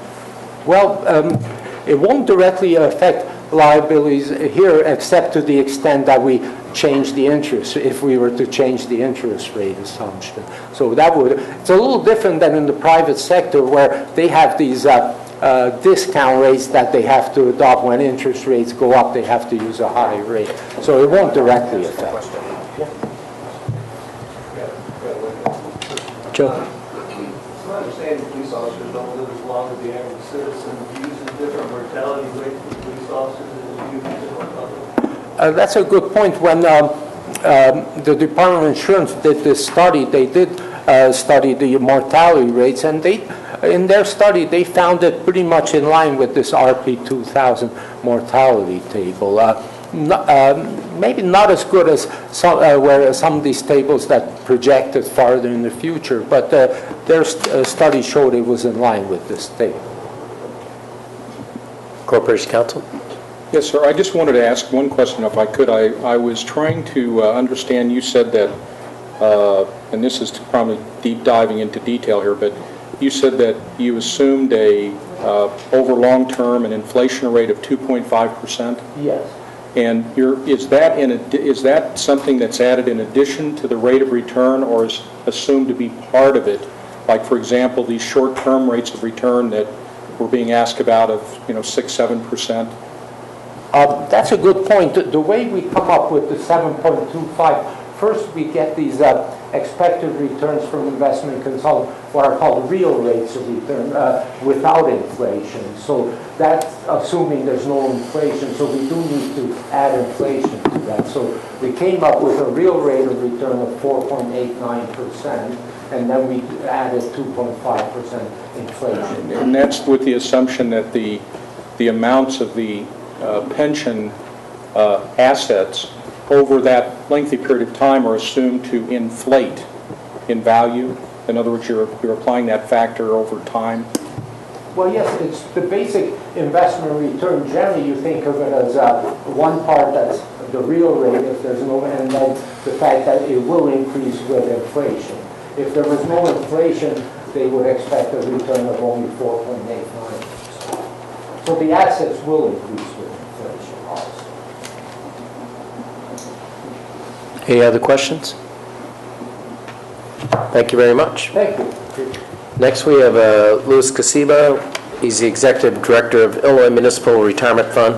He's going to speak to regarding the Illinois Municipal Retirement Fund, regarding Springfield, of course, and the status and the overall structure. Thank you, Mayor, and thank you, Councilman. You should have a copy of my handout at the dais there. I'll go through this relatively quickly. All the plans provide more than just retirement benefits. There's also disability and death components, so you're also funding that. IMRF was created in part in response to the Great Depression, and we see this across the country where public plans were established. So, as was pointed out by your staff, we're governed by Article 7. We are neither funded nor managed by the state of Illinois. And in Illinois, we have a number of public pension plans.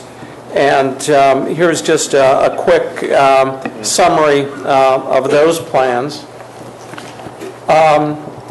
Specifically for IMRF, we have 2,900 plus units of government, and of course the city of Springfield is one of those, as well as Sangamon County and District 189. And you see the numbers for our active members and our retirees. One of the distinguishing factors for IMRF, from my perspective, is we have a completely autonomous board of trustees. There's no one who's appointed to the board, no one who's ex officio. I think you see that with some of the state systems and certainly some of the Chicago systems. And we have a fully elected board of trustees. These are people who are vested in the program and have skin in the game, so to speak. Our board's powers are going to be very similar to the powers that a local police or fire board has.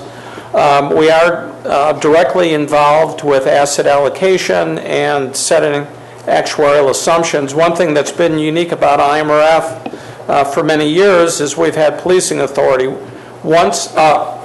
and we are the one only actuarial source for information. With police and fire, I call it dueling actuaries. You've got the state, you've got the city, and you've got the local police or fire pension fund. With IMRF, we're the only entity that sets those actuarial assumptions. For a long time, we're the only folks that had policing authority. And what I mean by that is once we notified a unit of government what they needed to contribute, they contributed it. So there's a culture there of contributions. That being said, there's always some units of government that get behind, so we can garnish funds from the state.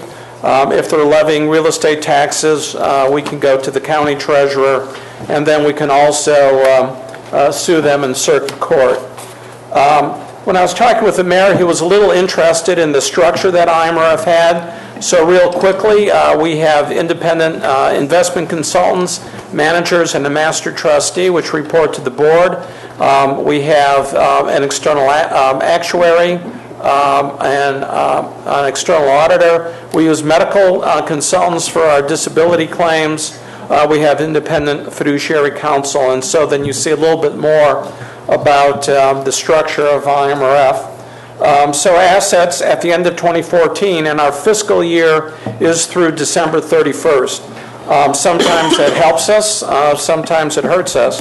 In 2008, we only had 1 year of losses. I think the state systems had 2 years because they follow the state fiscal calendar of July 1 through June 30th.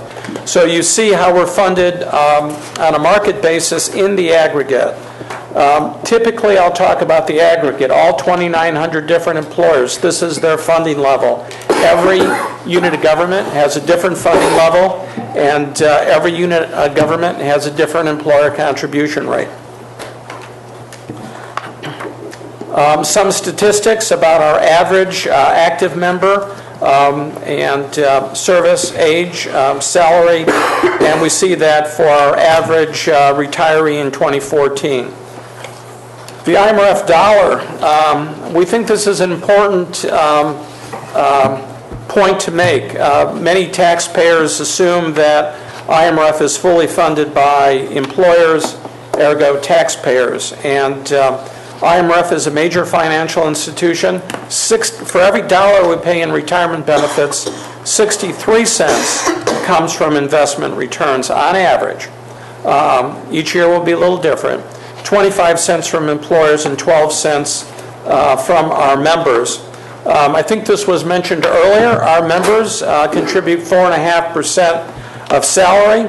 We use December 31st as the date in which to value assets and liabilities, and the actuaries create a new employer contribution rate every year.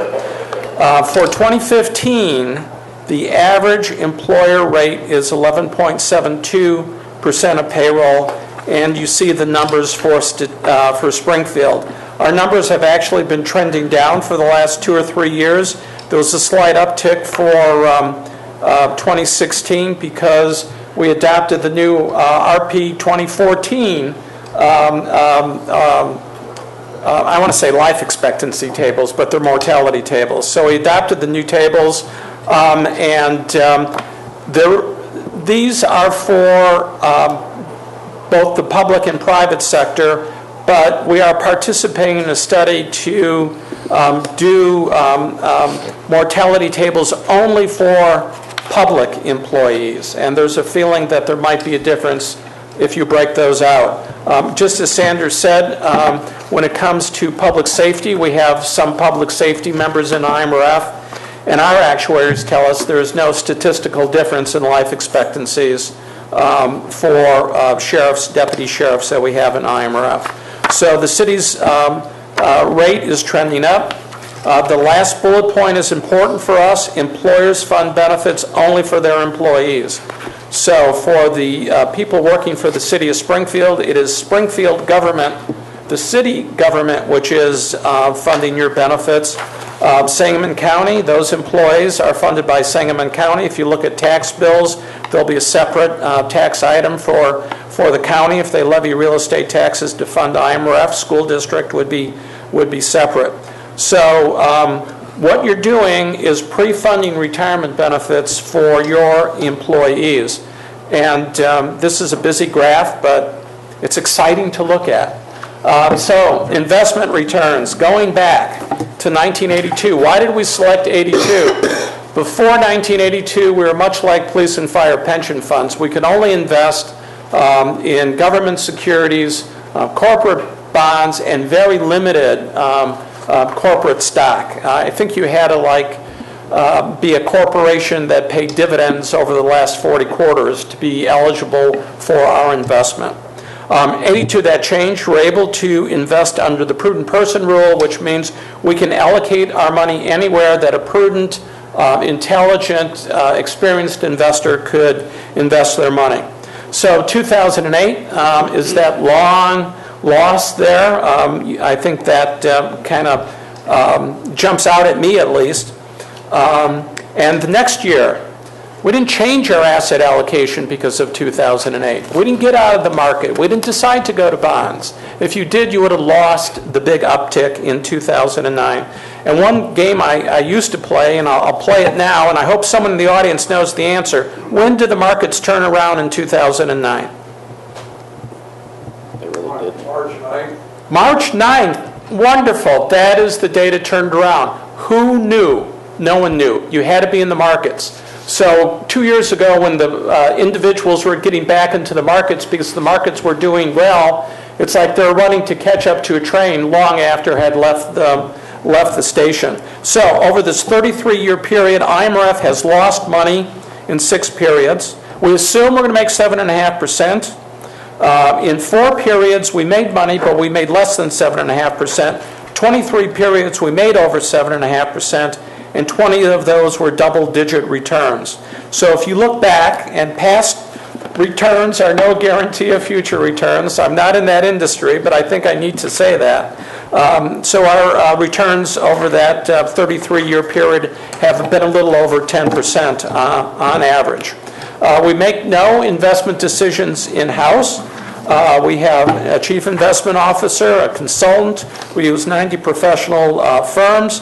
And when you look at our costs overall are about 41 basis points, or 41 hundredths of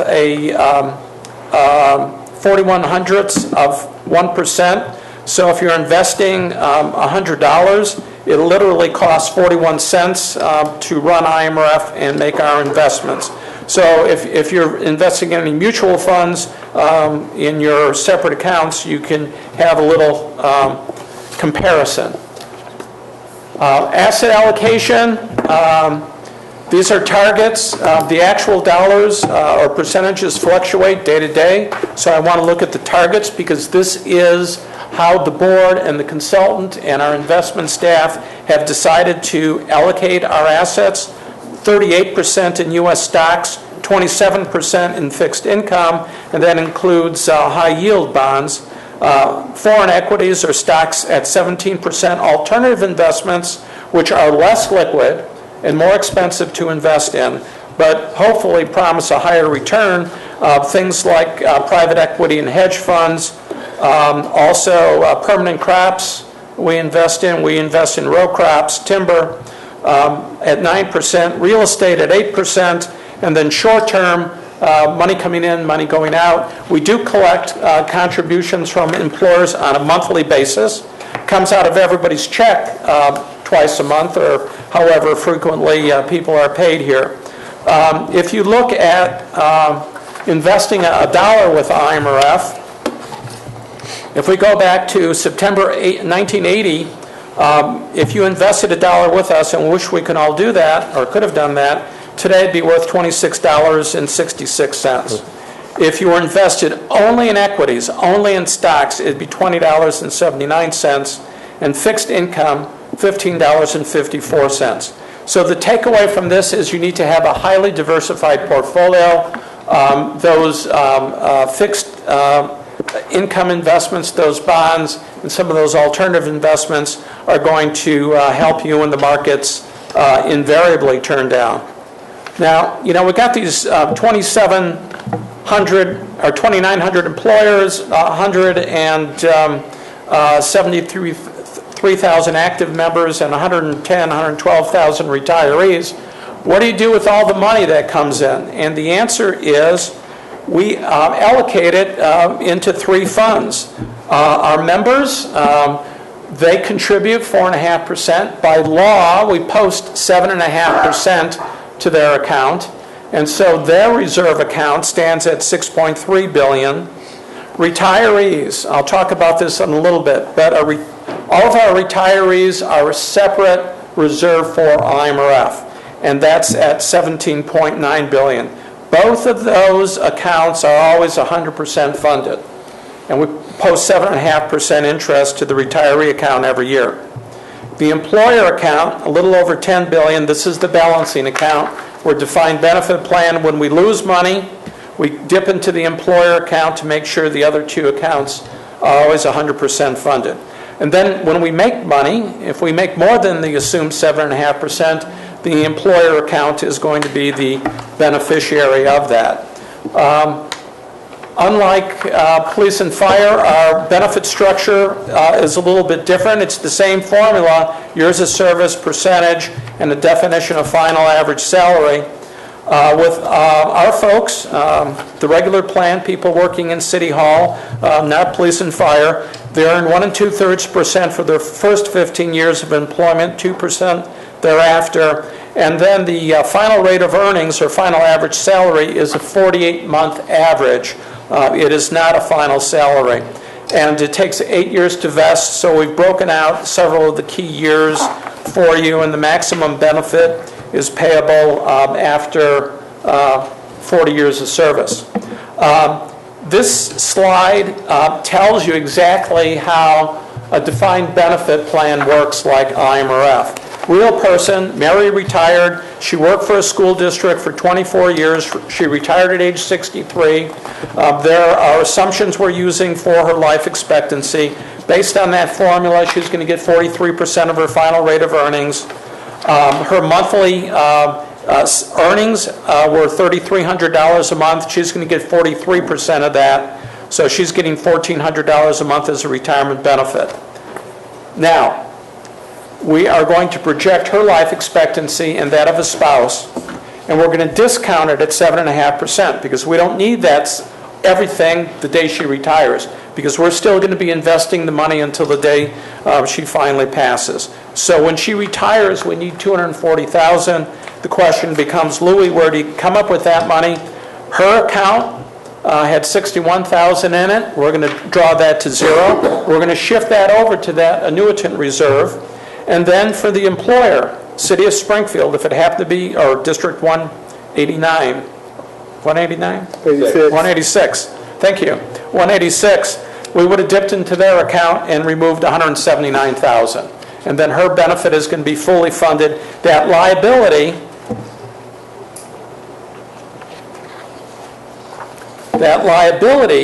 is going to shift to that retiree reserve. Her school district or Springfield, when someone retires, is no longer funding retirement benefits for that individual. It is that annuitant reserve that is going to fully pay that cost. We talked a little bit about Tier 1 and Tier 2. Normal cost is a term of art, and I don't mean to insult Sandra by coming up with the wrong definition, but what does each new year of service credit cost in the IMRF program? And the answer is 7.89% of pay for Tier 1. You add on to that death, disability, and IMRF's 13th payment, you add on to that any unfunded liability that exists, and you come up with the total rate. But the normal cost under Tier 1 is 7.89%, Tier 2, 4.86%, so we see that coming down by about 41%. And the way it comes down is as you bring in new employees who are going to be in Tier 2, we're going to use their salaries and come up with a weighted average. So we see with the city of Springfield in 2015, their normal cost was 7.75%, and for 2016, it's 7.08%. And then, of course, some of the changes, longer vesting periods, later retirement age, and a cap on wages. This is the first time a cap was ever instituted. So there's going to be a cap on wages that are recognized for retirement benefits. And then just to round this out, our actuaries are assuming that about half of the staff for employers will be in Tier 2 by 2019. That is going to vary from employer to employer. If your employer is not hiring new people, then everyone's going to be in Tier 1. I listened to a number of points that were raised. I did want to say that IMRF has a 100% funding goal. The unfunded liability for the city is being amortized, as Sander explained. We do the same thing as you kind of do for police and fire, but our goal is to have your retirement system 100% funded. And the reason for that is the lowest long-term cost for the taxpayer for these systems to be 100% funded. And I'll give you an analogy of a credit card bill. What if you paid off 90% of every month's credit card bill? And the answer would be you're always going to be carrying some liability going forward. And it's not I don't like to call it interest charged on that. It's a little bit more technical. When we go to fund the retirement benefits, we assume we're going to make 7.5%. To the extent that you're not fully funded, there's an opportunity cost. And so that unfunded liability is going to grow by 7.5% each year because we were not able to make that money on our investments on your behalf. So it's easy to call it an interest charge because and I probably didn't have the most articulate explanation of that, but I think that gives you a sense of what's happening there. 7.5%, I know it's controversial. I know we can disagree about it, Joe. As Sandra said, you look at your asset allocation. Our asset allocation is more aggressive than police and fire. We have the ability to do that. And so with our asset allocation, we're assuming that we can make 7.5% over the long term. Past returns are no guarantee of future returns, but we're not going to look at what's going to happen this year or next year. We have to look at long-term returns. The board does visit that every year.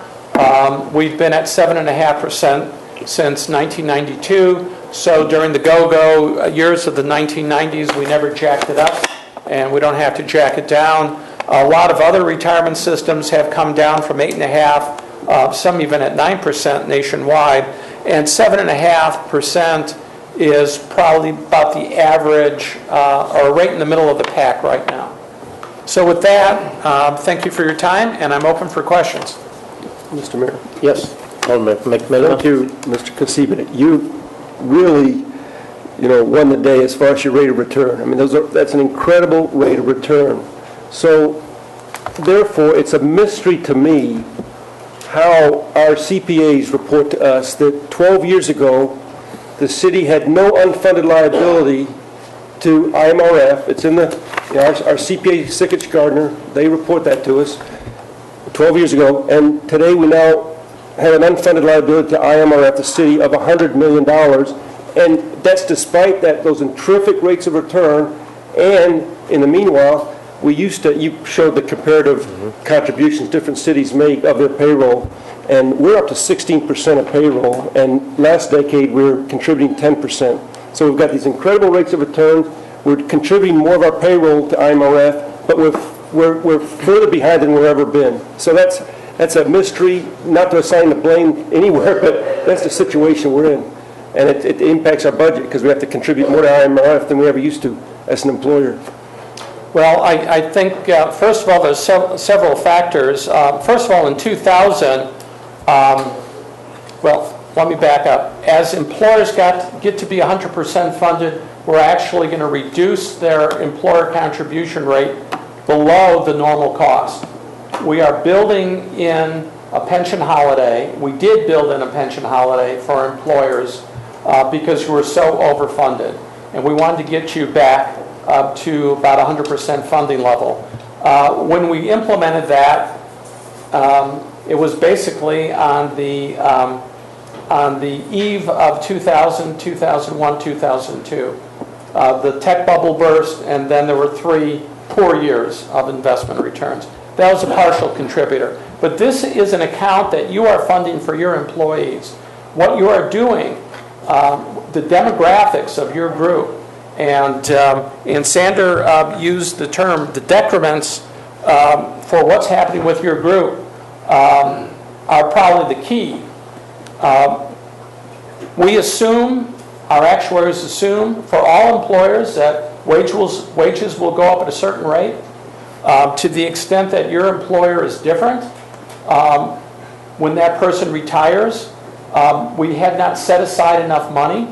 And I know with Springfield, especially with accelerated payments, your salary adjustments at the time a person leaves are far in excess of the normal IMRF employer, and so you're seeing those higher rates.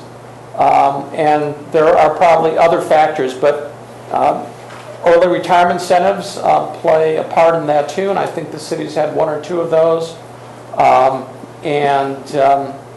I would look at the salary increases more than anything else that the city is granting employees as they retire. Thank you. Alderman Tyler. Going back to talking about that shortfall, with the current practices that we're currently following at the city, at what point in time do you have us catching up? Is it similar to the police and fire, where basically fully funded by 2040, or is it more aggressive? It is maybe a little less aggressive. We use a 30-year amortization period, and it's closed, which means it drops by 1 year each year. And I think next year is going to be 26 years, and then it's going to be amortized over 25. So using that schedule, literally, you should get to 27 plus 15 is 2042. But the goal is to get you to be 100% funded, not 90% funded. So in that sense, it might be a little bit more aggressive. Okay, but it also, as you said, markets are volatile. If you have continued rate of return where you're beating the 7.5, it could affect that timeline as well. Yes. Now, I guess the only other follow-up question I have to that is, has the city of Springfield ever needed your policing arm to inform them that they were not paying enough, or that we needed to make an additional payment? Have we always been on? No. Not to my knowledge. Springfield has always been timely. We do collect monies from the city every month. So as you close out your payroll at the end of the month, contributions are due to IMRF by about the 10th of the following month. And then I guess comparatively, because obviously IMRF is statewide, where would you say the city of Springfield is percentage-wise statewide comparative? Are we in the top third? Are we, how are we looking compared to other people who are in IMRF? Are we in good shape? Are we, right in the middle of the road? Where are we at?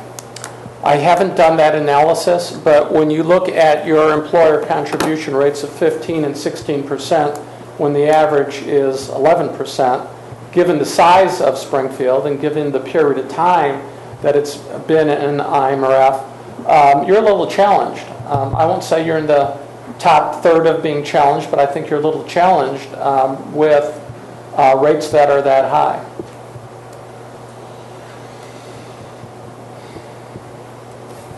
Any other questions?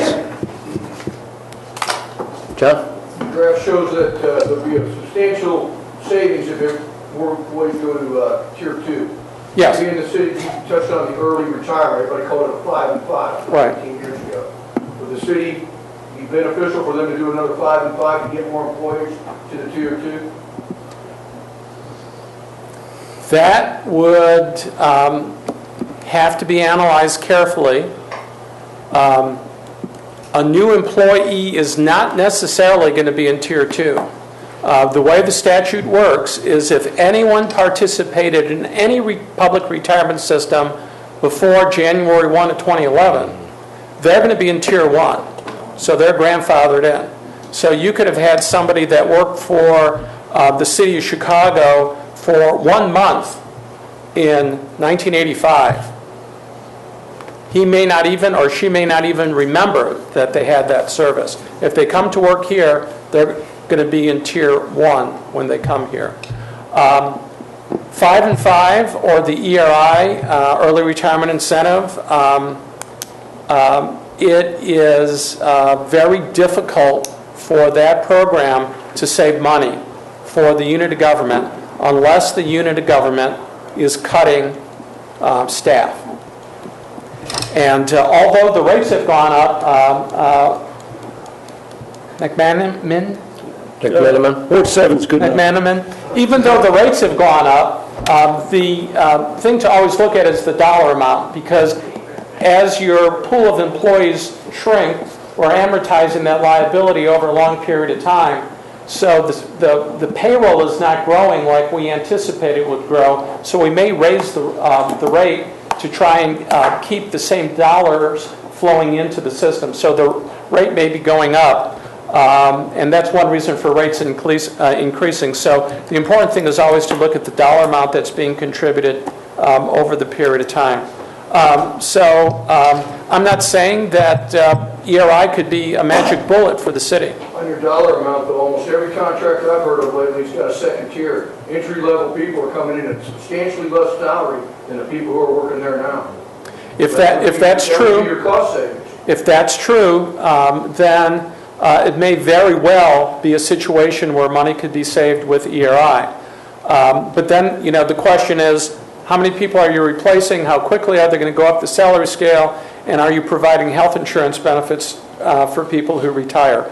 All of those can make the ERI less advantageous to the employer. It is complicated. Yes, sir. The only guy who knew March 9? I'm sure others did, they just didn't jump in. The $100 million liability that Alderman McManaman just mentioned and you confirmed is based, I believe, is based on the employee going all the way to the end of his retirement and based on all of that during that lifetime. Is that not right? Two errors there. First of all, I have not agreed that it's $100 million in unfunded liability. I did not check that number, so I don't know, and I can easily enough do that. And your staff would have that number. There's annual reports that we provide employers, GADSB, Governmental Accounting Standard Board 50 and Governmental Accounting Standing Board 68 will have those numbers. So we'll have to confirm that number.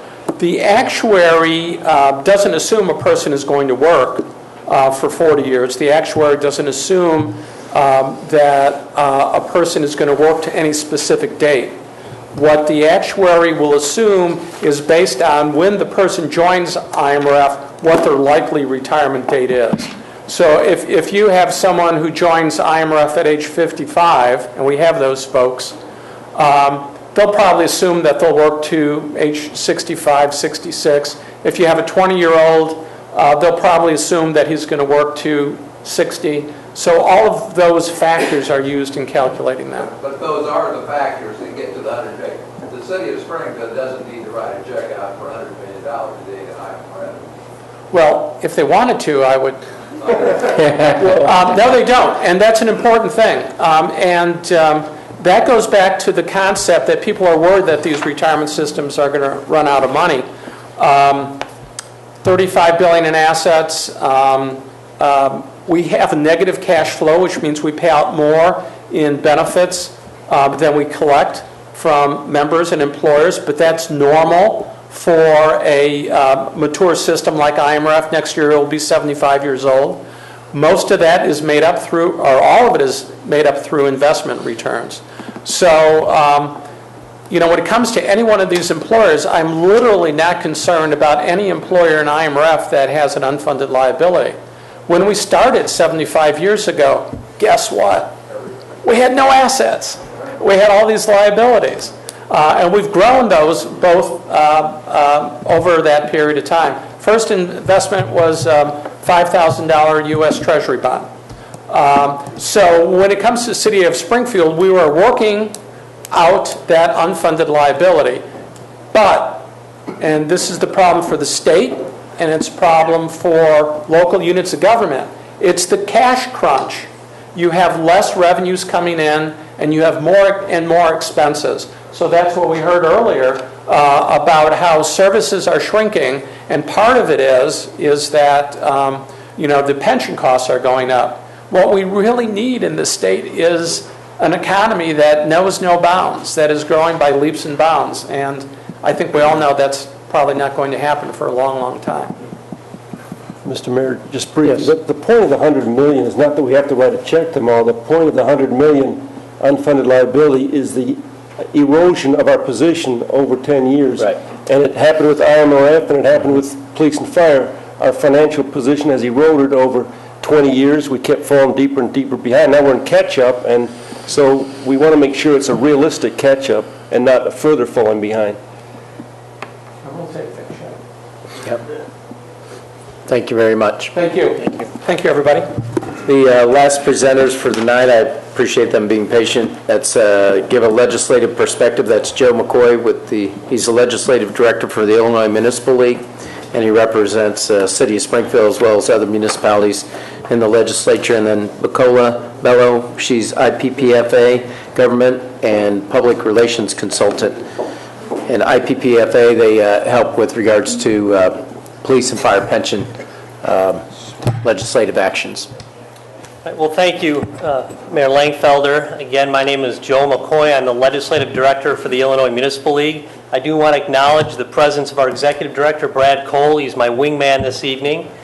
And the general reason, let me back up, the Illinois Municipal League has the function of representing the municipalities throughout the state. We have 1,224 members, and we provide legal, legislative, education, and training opportunities and services for those members. And I don't know if you wanted to introduce yourself while you're up Sure, here. I'll go ahead and do that. My name is Bucola Bello. I am the owner of a government affairs and public relations consulting firm in the city.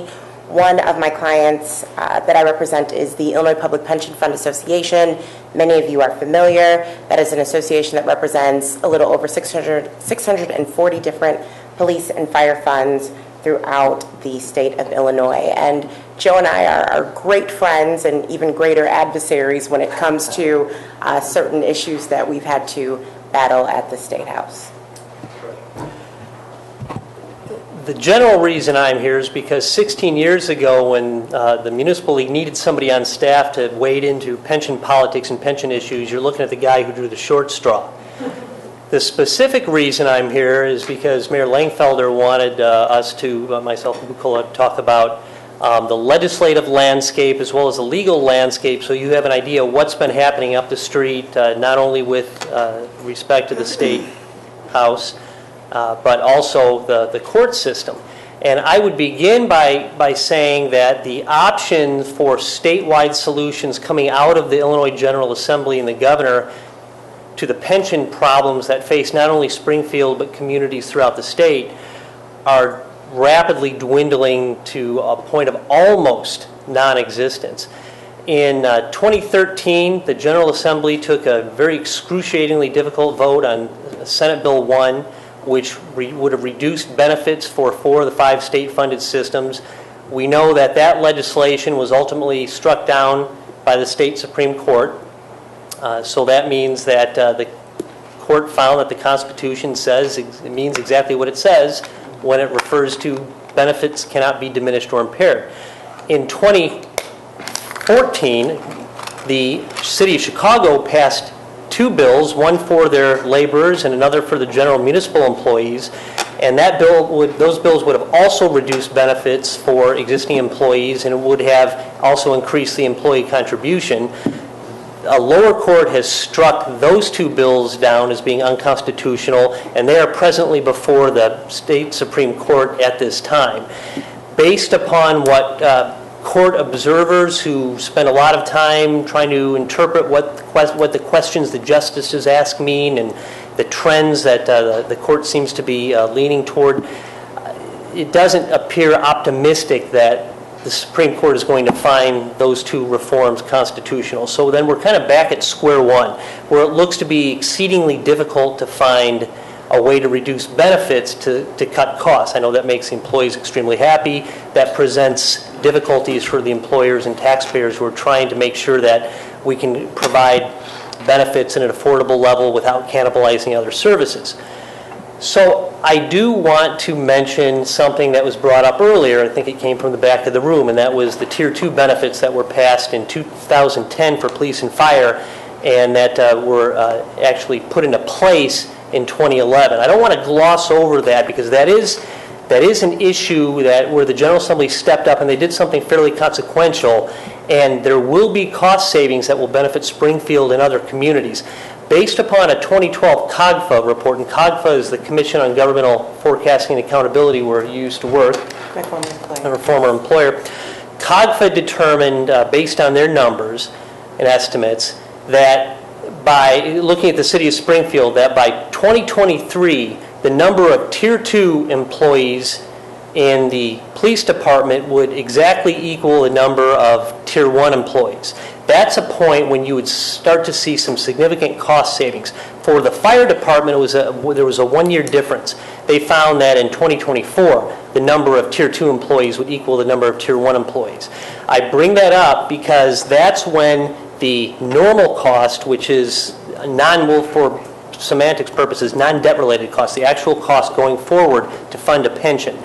That's when the normal cost for those Tier 2 employees, half the police department, half the fire department, would decrease fairly substantially. And then the thinking would be that the cost would be reduced for the city of Springfield and other municipalities throughout the state. And perhaps some of the savings could help go toward funding the unfunded liability that's been created based upon the Tier 1 benefit structure. I do want to pause and point out that it's critical that the General Assembly resist increasing those Tier 2 benefits. There will be a desire among some to go in and try to increase those back up, and by doing that, we will be undermining the savings that were instrumental or the reason that we pushed for the Tier 2 benefits. So the good news is those savings are out there in the future. The bad news is, how do we create a bridge from now until then to deal with the rising unfunded liability, which continues to increase, until we get to that point where the Tier 2 savings will kick in? And I think it's important to look at what solutions are out there that might be viable. We know that benefit reductions are probably not viable at this point. Some may disagree, but the general consensus is that it would be exceedingly difficult to reduce benefits in a manner that the courts found acceptable. So that leaves us with certain reforms we might be able to enact, and that the Municipal League is certainly very interested in, and those would be financial reforms. For example, extending out amortization period from currently it's 2043 for municipalities throughout the state police and fire funds, extending it to maybe 2055. That would provide some relief. There may be ways to change how the actuarial calculations work, again, that don't impact benefits, but could provide some cost savings for municipalities throughout the state. And we might also look at the funding target. Currently it's 90%. Maybe a different number is justified. Maybe it's sufficient to set 80% as a funding goal. I'm just throwing that number out there. The point being that there are ways to reduce the short-term cost to give us a chance to manage our way to the point when we have more Tier 2 employees, and the cost will naturally decrease as a result of that. I think a really critical reform that there needs to be serious discussion of, that would be found constitutional because it's not benefit related, would be examining various ways that the police and fire funds might be consolidated. And there are different options for that. There are full consolidations, there are partial consolidations. A full consolidation would be to set up, pool all the funds together, collapse all the police and fire pension boards, and create an IMRF-type system. Louis is just happy I didn't say IMRF. But you create an IMRF-type system, which would create an economy of scale and also make additional investment authority, such as what IMRF enjoys, available for the dollars that are in these police and fire funds. Another alternative would be to create one fund for police officers, another fund for firefighters. A third option would be to pool only the investments, so all the individual pension funds, and right now there are about 657 of them, pool all of the investment dollars together and keep all of the pension funds separate, calculating disability benefits as they do now, but at least you would derive some benefit from that. And Marquette, who spoke here earlier, Marquette Associates, they actually conducted a study on the feasibility and cost savings that might result from a consolidation. And what they found is that if you were to consolidate only those funds that had asset valuations less than $10 million, and you brought all those funds together, over a 30-year period, you could save $210 million. That may be a conservative estimate because as part of that study, Marquette assumed that even after you pooled all that money together, you would still be under the same investment restrictions that a city like Springfield is under for its police and firefighters, as opposed to the investment freedom that IMRF has and the ability to take some bigger risks and to further diversify their portfolios, so you would probably yield even greater investment returns. So I think there needs to be a serious look at how we are providing these pension benefits. Are we doing it in the most equitable and economic way possible? I would say right now we probably aren't, but the Municipal League is certainly interested in pursuing legislation that would allow us to create an economy of scale, enhance investment authority, create efficiencies through some form of consolidation or another. Wow, well, that was quite in depth. I will say that when a lobbyist is typically asked to provide a legislative perspective, it's often to the benefit of the listener to do a macro/micro approach. Just so you know what situation we're in holistically from the state, and then micro, what situation we could be in when you talk about the employer, the employee, you talk about individuals, you talk about public safety, and then you go through and you see what could possibly be impacted depending on what is introduced. So I'll start off by saying that Illinois has been on the precipice of flirting with financial disaster for quite some time. Just 3 days ago, our unfunded pension liability rose by 6.1%, which makes Illinois the current undisputed title holder for having the worst unfunded pension liability in the nation. So we are now at $111 billion in unfunded pension liability, and that number does not look to be decreasing anytime soon. In addition, when you look at what's going on in the State House, we don't have a budget. I mean, that bears repeating. It is December 13th, and we have no budget. The leaders are meeting, but they have not been able to come to an agreement as to what they need to do in order to right this fiscal ship.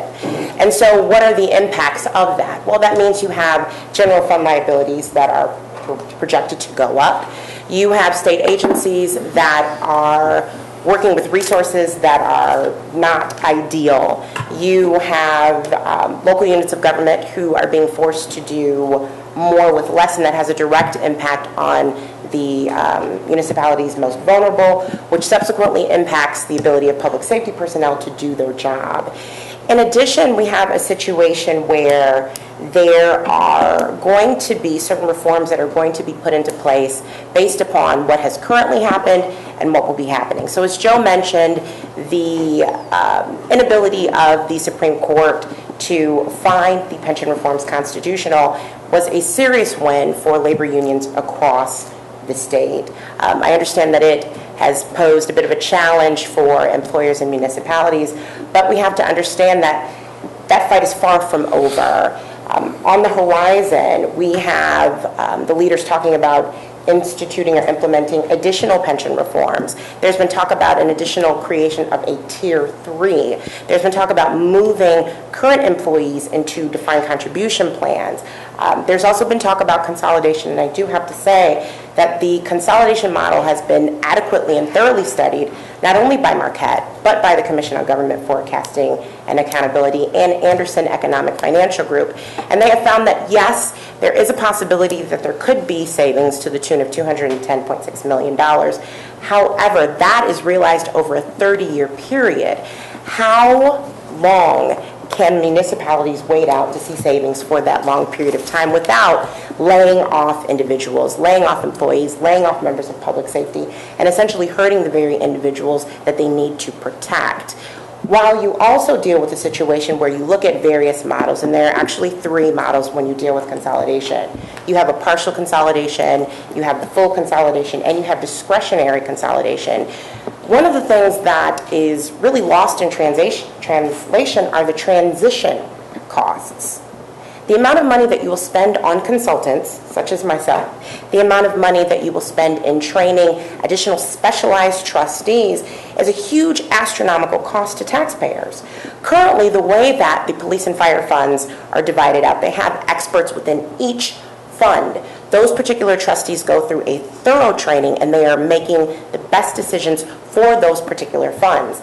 In fact, in a February report by the Commission on Government Forecasting and Accountability, and for that purpose I'll just call them COGFA as I move forward, they found that the average retirement, the rate of return, and the benefits were pretty much on par with other benefits across the state. The rate of return was on par, and that it takes a while to steady the market. So anytime there's a particular dip for whatever reason, it's going to take a while to right that ship. What you should not do, and what you don't do, and what we have a disagreement with when it comes to legislation, is whether or not the individual funds are doing what they need to do, and whether or not they are truly beholden to their participants. And I have to say on behalf of the IPPFA, they most certainly are. So once we combat that with a serious issue, which is a lack of revenue from individual municipalities, a lack of revenue coming into the state, a lack of revenue going into the local government distributive fund, you have a serious issue. It's not so much that your solution is to consolidate the funds, it's that we have a revenue issue in the state. It's not the benefits, it's the fact that there's a lack of revenue and what we're going to do in order to infuse that revenue into services that are desperately needed. I'm going to take a different shift here and say that upon the horizon for 2016 and possibly even 2017, you're going to see more talk from this particular administration and other legislators when it comes to local government restructuring, particularly in the area of Chapter 9 filings, which is bankruptcy. That is a huge untouched area by the state of Illinois, particularly certain municipalities, and we don't know what the impact or consequences will be of that type of Chapter 9 filing. But we do know and we do expect that we'll possibly see legislation in that area moving forward. In addition, we're looking at a complete overhaul of the disciplinary system when it comes to police departments. Everyone knows what's going on. Hopefully everyone knows what's going on in the city of Chicago. I do expect that that will have some impact, not only in the city of Chicago, but statewide and even nationwide. You're going to look at an overhaul, and that could possibly have an impact on collective bargaining rights. So there's a huge sort of, I don't want to call it a dynamic catastrophe, but I will say that there are going to be several, maybe hundreds of pieces of legislation introduced to deal with this particular issue. In addition to a potential cost shift where the Speaker and members of the House and Senate are looking at possibly having local governments or local school districts, pick up the cost of their pensions, similar to what the city of Chicago is currently doing, where it picks up the majority of its pension costs. It hasn't necessarily been the stellar example of getting that done because it has implemented very detrimental and harmful pension holidays, but you're looking at that. And so what does that mean? That means that you're going to see a redistribution of certain funds if those funds / revenue become available. Now, does that mean that it'll trickle down and you'll be able to see a reduction in our state deficit? We don't know. What we do know is that any money that goes into the general revenue fund and that's divvied up into other special funds can potentially be swept by the governor for purposes that the state needs. So that'll be important to watch because everyone is very interested in how far they can make their dollar go. Everyone is very interested in how far or how wide you can stretch the taxpayer when it comes to paying for services. But we do have to be mindful, again, that when all is said and done, it is really not a benefit issue, it is a revenue issue. So in terms of perspective changes, I think it's fair to say that we'll be sitting across the table from each other moving forward and really sort of duking it out in terms of what is the best thing to do moving forward. Also, it bears repeating that next year is an election year. So the likelihood of any super controversial changes actually being passed and signed by the governor is pretty slim to none. What you will see is a large influx of bills that will be introduced. There will be lots of debate. Maybe there'll be movement from one chamber, possibly stalled in the next chamber, but we do expect for those ideas to be recycled, and they'll come up again during a non-election year, and then you'll see some of those controversial reforms that I brought up earlier possibly signed by the governor after they're passed from both chambers. Any questions? Alderman Donovan? Yes, well, it sounds like you two have a turbulent relationship, to say the least. My question is for Mr. McCoy. Joe, you mentioned the fact that there are some legislative constraints put upon, in particular, the police and fire pensions as far as what categories monies can be invested as compared to IMRF. Have there been recent efforts in making a change in those categories at the legislative level? And if so, what has been the resistance, or why didn't it pass? What's the logic? The last time there was a change to the investment categories based on asset size for the police and fire funds was in 2010. That was included within the bill that created the Tier 2 for employees hired after January 1st, 2011. And they also took the opportunity at that time to fold some of those investment tiers into a smaller number of tiers. I think it might be 2 or 3. It's been a while since I've looked at it. They perhaps folded it into 2. But they did expand the ability to invest into equities when they made those changes. I know that in communities with pension funds that have assets that are in excess of $10 million, they increased the equity position to 55%. So that was substantial. There has been discussion within probably about 2 years ago about expanding some of that investment flexibility further. The danger is if you have these smaller funds, and even if you're a fund of say 15 million in assets, you're not as large and sophisticated as IMRF is. So your ability to tolerate risk is in question.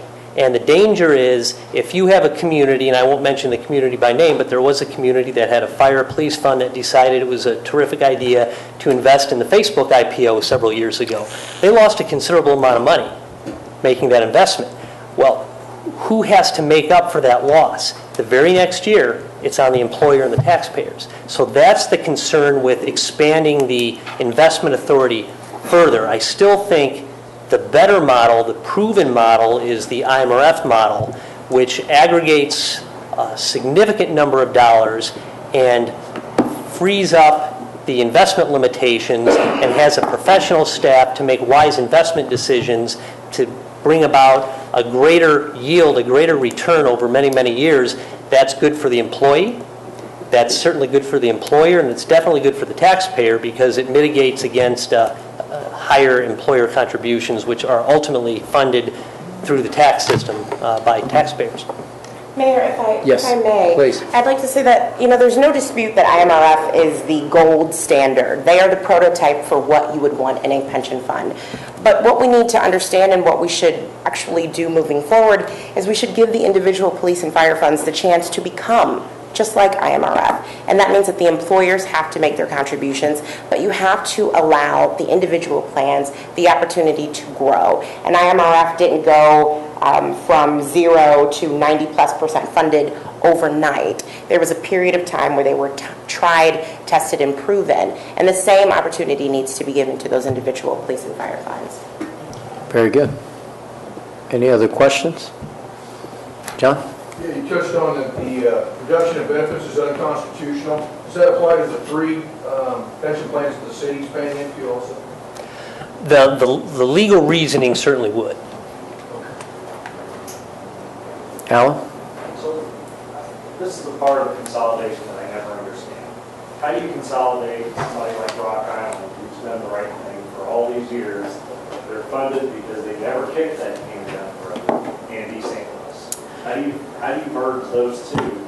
It just doesn't seem fair to the taxpayers of Rock Island to foot the bill the whole time. I appreciate the question, and that's actually a fairly common misunderstanding. When we talk about consolidation, I think a lot of people think that we're taking poorly funded units of government and merging them together with well-funded units of government, and then you're essentially penalizing those well-funded units of government that maybe had better investment returns, or maybe were putting more money into the fund. The demographics were a little bit different. That's actually not how IMRF works. IMRF has a separate account for each jurisdiction. So a school district would have its own account. The city of Springfield has its own account. And so the liabilities and the assets aren't merged to the extent that I think some people believe that they are. Springfield's account is only Springfield's account. The investment returns come back just to Springfield.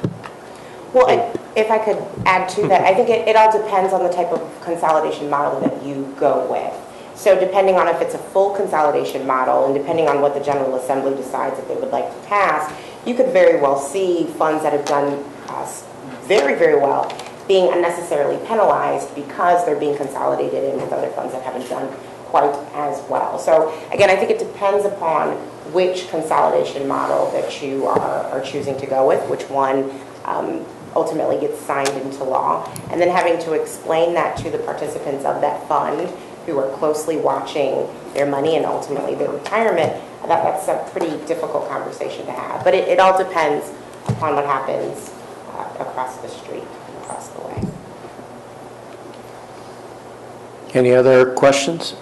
I just have one real quick one. Is it possible for let's just say two police pension funds to work together, use the same actuary, use the same investment advisor, I'll just say have the same board, or is that not permitted presently? That would require a statutory change.